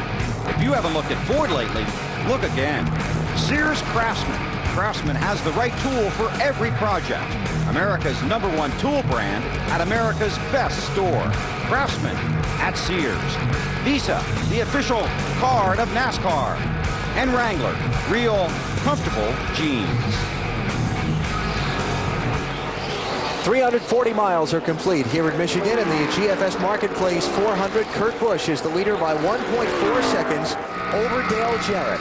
Had a variety of pit stops and pit stop strategies today. We want to set the finish of the race up for you by going through the field. Let you know where everybody's at on their fuel strategy. Well, hang on here. Before we do that, Dale Jr.'s off the pace. You got a left front tire down, or? Looks like it. This is your 2nd place man in the championship.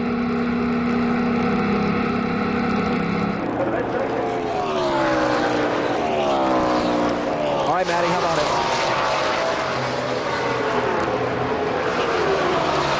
Left front tire is flat. Yeah, they've had trouble with that ever since he was involved in that incident with Rusty Wallace. So on to pit road now late in the race. Right side tires are around to to the left. Left front is definitely cut. So more problems for Junior, losing a lot of points today. All right, sorry about that, Bill. So Dale Jr. right now in 33rd place. He's about 22 laps ahead of the next guy in line, who's Derek Cope, that spent time behind the wall, so he's not going to lose any positions here. But it's been a miserable day for Dale Jr. Okay, now, through the field, set up who can make it, who can't, as far as fuel and what the strategies are as we get into these final laps. We'll start with the leader, Kurt Busch, and Marty Snyder. Alan, first of all, a point of clarification. They did fix that fender damage we talked about earlier when they got into the 7 car. Kurt last pitted on lap 135. That would be 65 laps rather, to the end of the race. So, of course, they can't make it. But they can. They're going all the way. Jimmy Finning says we'll run out about the checkered flag. Behind him, Dale Jarrett on the track running very well. The car has been excellent for DJ. What a great thing it would be to have these guys finish in the top 5. But they are 10 laps short on fuel. They will have to stop again. Dave? Marty, the 40 car of Sterling Marlin will have to stop on or about lap 182. He cannot go all the way. Neither can the car directly behind him, Jimmy Spencer. They both pitted at the same time. Spencer's group can only get about 48 laps on fuel. And again, Jimmy Spencer can only go 48 laps on fuel, so they will have to come in and stop again. Matt? Bill Elliott has battled back into this race. A set of tires and a second stop didn't match up well with his chassis setup. He fell back, but he's running in the 5th position, looking for his 8th Michigan win. The problem, they are at least 10 laps shy of making out fuel, Marty. And Matty, it's the same thing for Ryan Newman. Such a fast race car right now. He said it's not bad right now, but I just feel like I've used up the tires. They are about 4 laps short on fuel. This car won Dover. It won Chicago. Most likely it will not win today.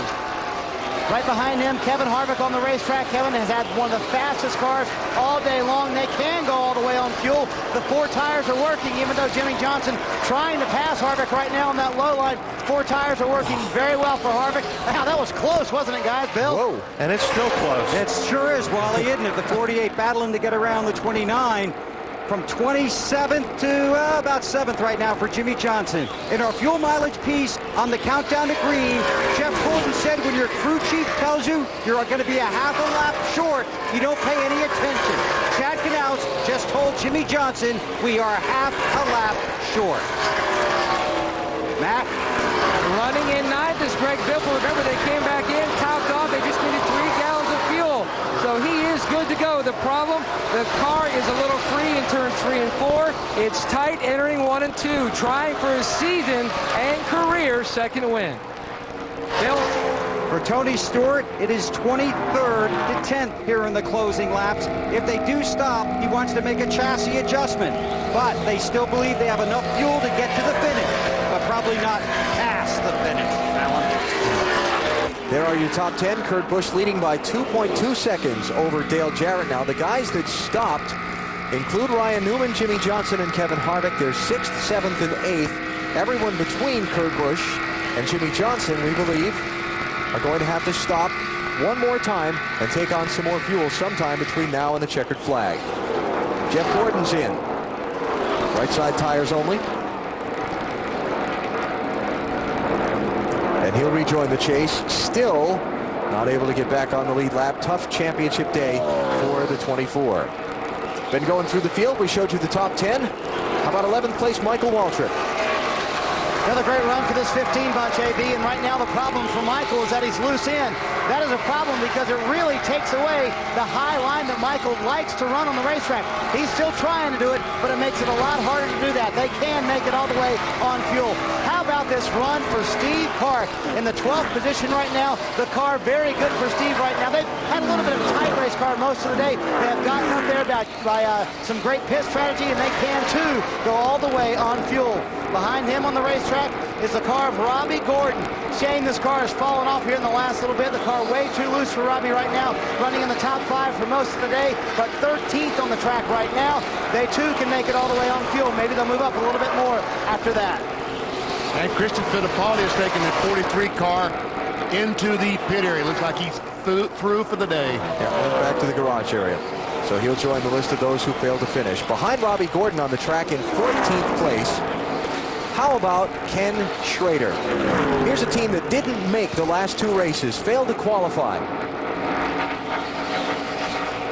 For 2 weeks in a row, and Dave, they're having a great top 20 run today. Very good run for them, Alan. I checked in their pit. They pitted out about laps 142. They said it will be close, but they will go to the end. They believe that they can make it. They made a chassis adjustment on that last stop, and the car is better for Ken Schrader. Right behind Schrader, let's see, which car is coming into picture here? The 22 of Ward Burton. He actually had some damage earlier, guys, from the 7 of Jimmy Spencer. They fixed that, topped off the fuel on about lap 142 as well, and they're going to go for it as well to the end of this race. Bill? Jeremy Mayfield having a solid run, a backup car after an incident here on Saturday. First time the 19 teams ever had to use a backup car. The bad news is they cannot make it on fuel. Dave? Opposite news for championship leader Matt Kenseth. They can make it on fuel. They started this run a little bit loose like my boys, and now the car is coming back to him, Matt. Well, Elliott Sadler got his lap back thanks to the 29 earlier in the race. Now, though, he is questionable on fuel, just trying to hold on to a top 20 finish. Marty? Another nice run for Johnny Benson in Michigan, his home state. Johnny runs well at this racetrack, currently in the 19th position. He's had 4 top 10s in his last 6 races here. On fuel, they can make it on the way. On the chassis, a little bit tight. Matty?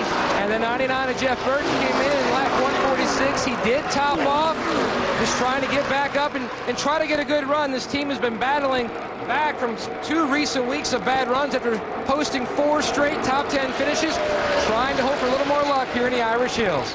All right, so that's back through 20th place. Let's show you the rest of the cars on the lead lap. There's Terry Labonte in 21st. Started 5th today, had lost some track position when the pit stop schedules haven't worked out in their favor. You got Mike Skinner in 22nd in the Army car. His second ride for that team. Been watching those guys today in the 01 car in the pits. They have cranked off some great pit stops in that team. Brand new car for this team, and they've had some new car problems over the weekend. Look like they're getting them sorted out as the race wears on. Behind Skinner, Tony Raines in 23rd, also lead lap. There's Tony racing there with Mark Martin, who's 24th, trying to move up 1. They go side by side. Tony in the 74 car picked up some sponsorship from the race sponsor this weekend, and Mark not able to make that pass. So that's 23rd and 24th. Behind them, Joe Nemechek in 25th. There's Joe. Kyle Petty behind him in 26th.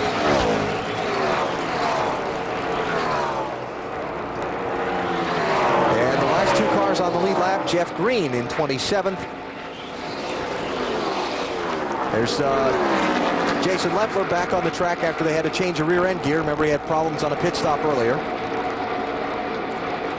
And then you've got Jeff Green and Dave Blaney as the last 2 on the lead lap. So we go 28 deep on the lead lap as we close in on the finish of this one.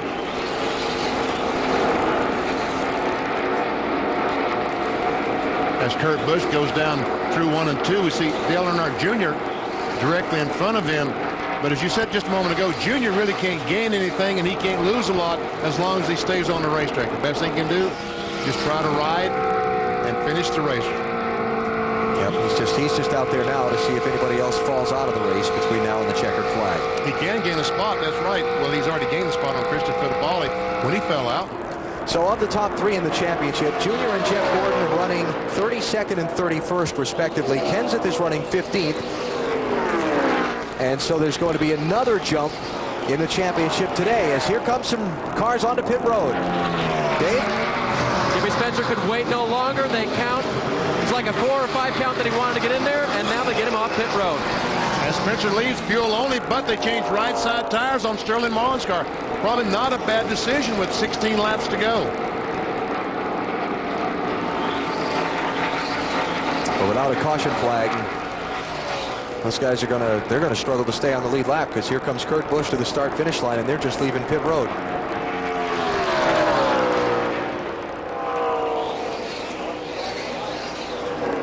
So I was talking about Matt Kenseth and the fact that his championship lead is going to take another big jump here today. Been a lot of discussion. Does the system used to determine the NASCAR Winston Cup champion need to be changed? And a lot of that discussion prompted by the fact that Kenseth has got such a huge lead so far this year. We spoke with Matt earlier in the weekend about it. He said he's not sure why the cry to change the points, and explains his reasoning. that I think everybody right directly behind us has only won one race also. So it's not like the second, third place guy have won 6 or 7 races and they're still trailing us. They haven't. So, you know, I feel good about what we've been doing. I'd like to win more races. We're doing everything we can. But, you know, everybody out here wants to win races, and everybody's doing what they can. And as tight as all the rules are now and as close to the same as all our cars are, and how good all the teams are, it's tough to be able to win a lot of races.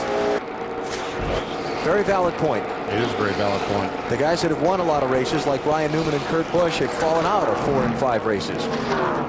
Bill Elliott, 9 car. And Bill Elliott in. Rodney Rhodes was told just to fill it. Bill to go on the jack. They only needed a few seconds. They took on right side tires as well. So waiting to see when Dale Jarrett comes onto pit road and gives up second spot, and if Ryan Newman comes in and gives up third. And if Kurt Busch has enough gas to make the checkered flag. Yeah. 65 laps.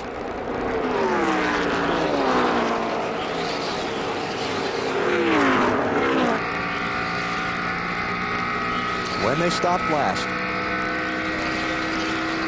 Wow. It's hard to believe that Kurt Busch can run 65 laps, 130 miles. I would say Harvick and Johnson's crew chiefs are telling their drivers, nah, he can't make it. Don't worry about him. Yeah. Don't worry about Kurt Busch. He'll run out. Sure. Question is, DJ Lilly. Second place car slowing off turn 4. 55-mile-an-hour pit road speed beginning there. Get all you can down there. Stay close to the wall, and you will leave on me. Sean Parker, the crew chief, giving instructions to Dale Jarrett. Marty. About 3.5 seconds of fuel. That's all they need. He came on the radio to DJ and said, I'm sorry, we have to pit, otherwise we'll run out of fuel. There's a 3.5 seconds of fuel, a little bit longer than what they wanted. They're going to go here and have a lot more fuel than I thought they would have to take. Sean said about 3.5 seconds was all they would need, but he definitely has it all enough to make it all the way now.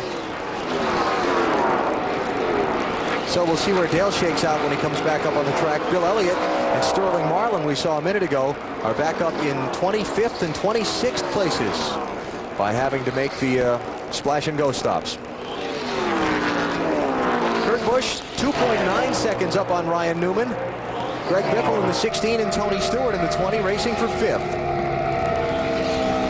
And running 2 distinct different lines around the speedway. The Granger car high on the speedway, Tony Stewart right on the bottom.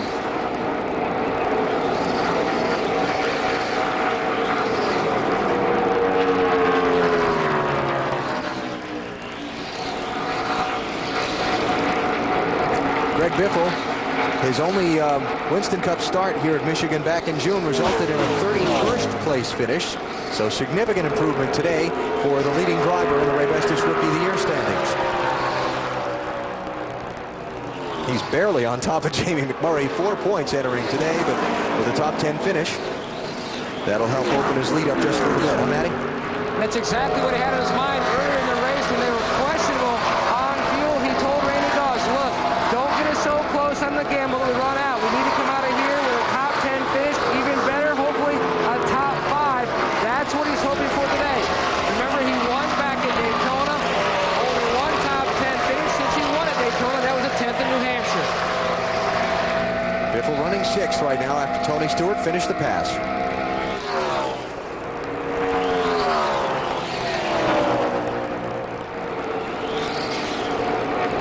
Tony Stewart started today in 23rd. Has not led. Moved to the front, went toward the back, moved toward the front. They just kind of shuffled up and down the standings all day long. You know, Manny, I wonder if these fuel pressure gauges anymore even work in these cars the way these pickups are. You know what I mean? Yeah. Because when you're out in these cars now, you're out. It's not like it runs out for a lap or 2. Used to, you could watch a fuel pressure gauge and they would start going up and down. Would start the gauge would go down to 0, back up to 6 or 7. Watch your fuel. Now they're just out. See, and that's what he just said. Watch your fuel. So he's watching that gauge, but I'm not so sure that. Well, I think when it flutters once, you're done. Is Jimmy telling him to watch the fuel pressure gauge, or just maybe, be careful yeah, with the, maybe be careful with the throttle. There's second place Ryan Newman. That's 2.2 seconds. Last lap by, Newman was 0.6 of a second quicker than Kurt Busch. But Marty, we heard earlier Ryan Newman couldn't make the finish on fuel. That's correct, and the calculator still does not lie. They cannot make it on fuel, but they're not going to come down pit road. Matt Borland said, how have you done on fuel this run? He said, I've been saving since we got out here. He said, well, we're going to leave you out then. He said, I'm not using any brakes right now. I think we should chance it. That's what the 12 bunch is going to do. Bill? Joe Gibbs Racing guys admit they have not gotten the fuel mileage they need to be competitive for the Winston Cup Series. Their guys say they really took a beating this week from their superiors trying to find more fuel mileage. They have a test scheduled at Kentucky to take 2 cars down there and test for nothing but fuel mileage. Unfortunately, that test is still 2 weeks away. They said they worked extremely hard in the shop this week to improve their fuel mileage. We're about to find out if the 20 car did. So here's what we got here with the fuel mileage picture right now. Kurt Busch is trying to run 65 laps to the finish. Ryan Newman pitted at the same time Kevin Harvick did, but says he can't make it. And Harvick running third might be in the catbird seat if the 97 and the 12 run dry. Now, I thought Zipadelli this morning thought that their fuel mileage was going to be okay today. They felt that below the mile-and-a-half racetracks is where they really struggled on fuel mileage. So it will be interesting to see if these guys can go. But it didn't sound like it was an issue with them this morning. So, does it run out? That's the question from now to the checkered flag. Do the 97 and the 12 bobble? Well, not only does it run out, but the 97's got to run, I should say, slow enough to try to stay in front of the 12 car. Look at the speeds last time by. The difference between first and second, 3 miles per hour. And Newman was faster than Kevin Harvick. The Busch is trying to save fuel, obviously, but he's also looking up in the mirror every 5 seconds to see how much that 12 car is gaining. And that is such a tough deal to do, to try to run hard and stay in front of the guy you're racing, but do a fuel run. Man, Newman is closing fast, Marty. He just came on the radio and he said, what do you want me to do? He's obviously saving fuel. Do you want me to catch him or do you want me to save fuel too? And Matt Borland said, you know, I don't know what's going to happen. Just go catch him. Why not? Yeah, you got to gamble. You're running second. Why not go for it? Kurt Busch told me on Friday he's a big baseball fan. He spent the time between last Sunday's Watkins Glen race and today going to Major League ball games in Pittsburgh and Cincinnati, and then drove up here. He's hoping not to get tagged out at home right now. But here comes the guy. This guy can make it. I'm sure the 29 car Harvick can make it. These 2 cars in front, I'm not too sure. They both may run out. Newman may pass Kurt Busch right here in the next lap or 2, but then will he have enough fuel? Look at this. Ryan Newman right up on Kurt Busch for the race lead. Coming to 3 laps to go. That engine is still running, that 97 car, folks. You can hear it. Newman's got to be careful not to stay behind the 97 car. There he goes. He's going to make the pass here, because you don't want the 97 to run out of gas when you're right behind him. Or you run out of gas right in front of the 97. Right. Side by side for the lead. Remember last week, Jeff Gord coming off the last corner on the last lap. Ran out of fuel. Kevin Harvick ran in the back of him, and Jeff Gordon went from about 4th to 32nd or something. Jimmy Johnson is out of fuel. Sorry, Alan. The 48's out of gas? Out of gas. They said they were right on the bubble, remember? He was one of the guys that stopped. He's 2 laps short. He took gas, one of the latest guys to take fuel. He stopped with 52 to go. So they're coming. Not anymore. Yeah, it's totally Not quit. running is what he's saying. It's totally quit. So they're getting ready to see the white flag. Ryan Newman about 5 car lengths in front of Kurt Busch. Will the fuel hold up for either one or both? Kurt Busch is out of gas. 97's out of gas too. Busch is out. 97 to pit road. 65 laps was too much. Man, White flag is up. Does Ryan Newman have enough fuel to get 2 more miles and win? Can the 12 car, can he make it? Remember, where was Chicago? He ran more laps, more miles than we thought he could run. 1 more mile for Ryan Newman. 2 seconds in front of Kevin Harvick. But that means that's not a big enough lead. He's going to have much coasting room. He's got to power it all the way almost to the finish line. Final corner, it hasn't bobbled yet. Go breaking in a new gas man right there, buddy. Checkered flag and 5th win of the season. The fuel holds up for Ryan Newman. Newman wins at Michigan, 1.5 seconds over Kevin Harvick as Kurt Busch and Jimmy Johnson came up dry on the fuel in the final miles. Steve Park, Robbie Gordon racing for 5th and 6th there. Park gets it by fractions of a second. Great job, everybody. Great job, everybody. That's unbelievable. Ryan Newman topped off the fuel with 52 laps to go. He made it to the checkered flag. This team never ceases to amaze me, the things that they can do to pull off victory. And it's still running. What if we can do some burnout? I was just going to say, see if we have some After the burnout. Marty, sounded like they debated it for a long time, but they made the right call. Oh, you should feel the relief down here. I got to buy you a new calculator, 4 laps short. What's that about? Well, Ryan saved quite a bit of fuel there at the end, and he's just really good at doing that, and also being able to carry a lot of speed. Did a great job today, and the guys in the pits just did an awesome stop that last stop, and just put the Alto Dodge in the right position, and Ryan took it from there. You told him with 4 to go, pull the trigger, because I don't know what's going to happen. Yeah, we weren't sure if the 97 was going to run out, or if we were. At that point, just said, let's go for it and see what happens. There you go. They win all kinds of ways this 12 bunch, and how about that burnout? Still running.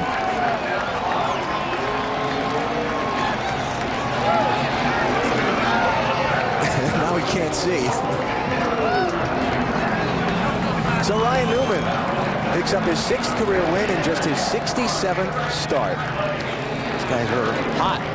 First win in just 5 races here at Michigan, and gives Dodge its 5th victory here in the hometown of American auto manufacturing. Kurt Busch, by the way, after coming onto pit road and getting that splash of fuel, wound up 18th. Jimmy Johnson, and we heard from Bill Weber all day about Chad Knaus talking big picture, big picture. Jimmy Johnson wound up 27th. But it's all Ryan Newman today here at Michigan. Took the lead for the final time. Going to rub their nose in it. He's going to drive to victory lane. Took the lead for the final time at lap 198. Led the final 3 circuits of this one. Newman out in front 3 times today for 32 laps. Jimmy Johnson led the most laps, barely, over Kevin Harvick and Kurt Busch. You know, when it's going your way.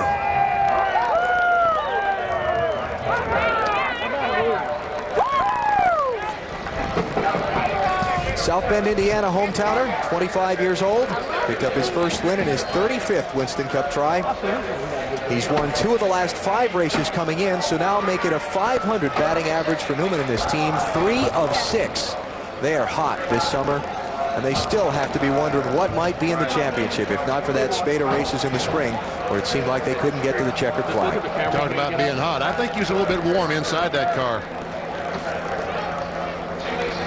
150,000 on hand, waiting to salute the winner as he climbs from his car in the victory circle.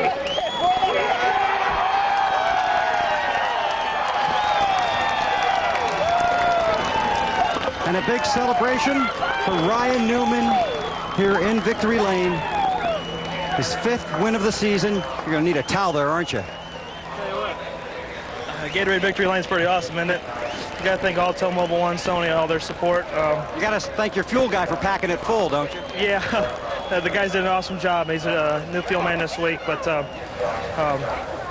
just great job. Thank Dodge for all their support. It's really awesome. Feels really great. Tell me about the communication about deciding to follow or make a run at the 97 or save fuel. I heard he was going to be pushing his luck more than what we were, and I knew we had an awesome race car, but it's just a matter of pushing the issue and going for it. If he can make it, I wanted to win, but I didn't want to settle for second knowing that we've had enough fuel to make it. I'm told this is Roger Penske's 50th NASCAR Winston Cup victory. Yeah, it's awesome. It's an honor for me to be in this position to get that for him. A lot of work by Rusty Wallace, Bobby Allison, Mark Donahue, and among others. So just really feel great to be in this position. Congratulations. Thank you. Ryan Newman is in Victory Lane again. Marty?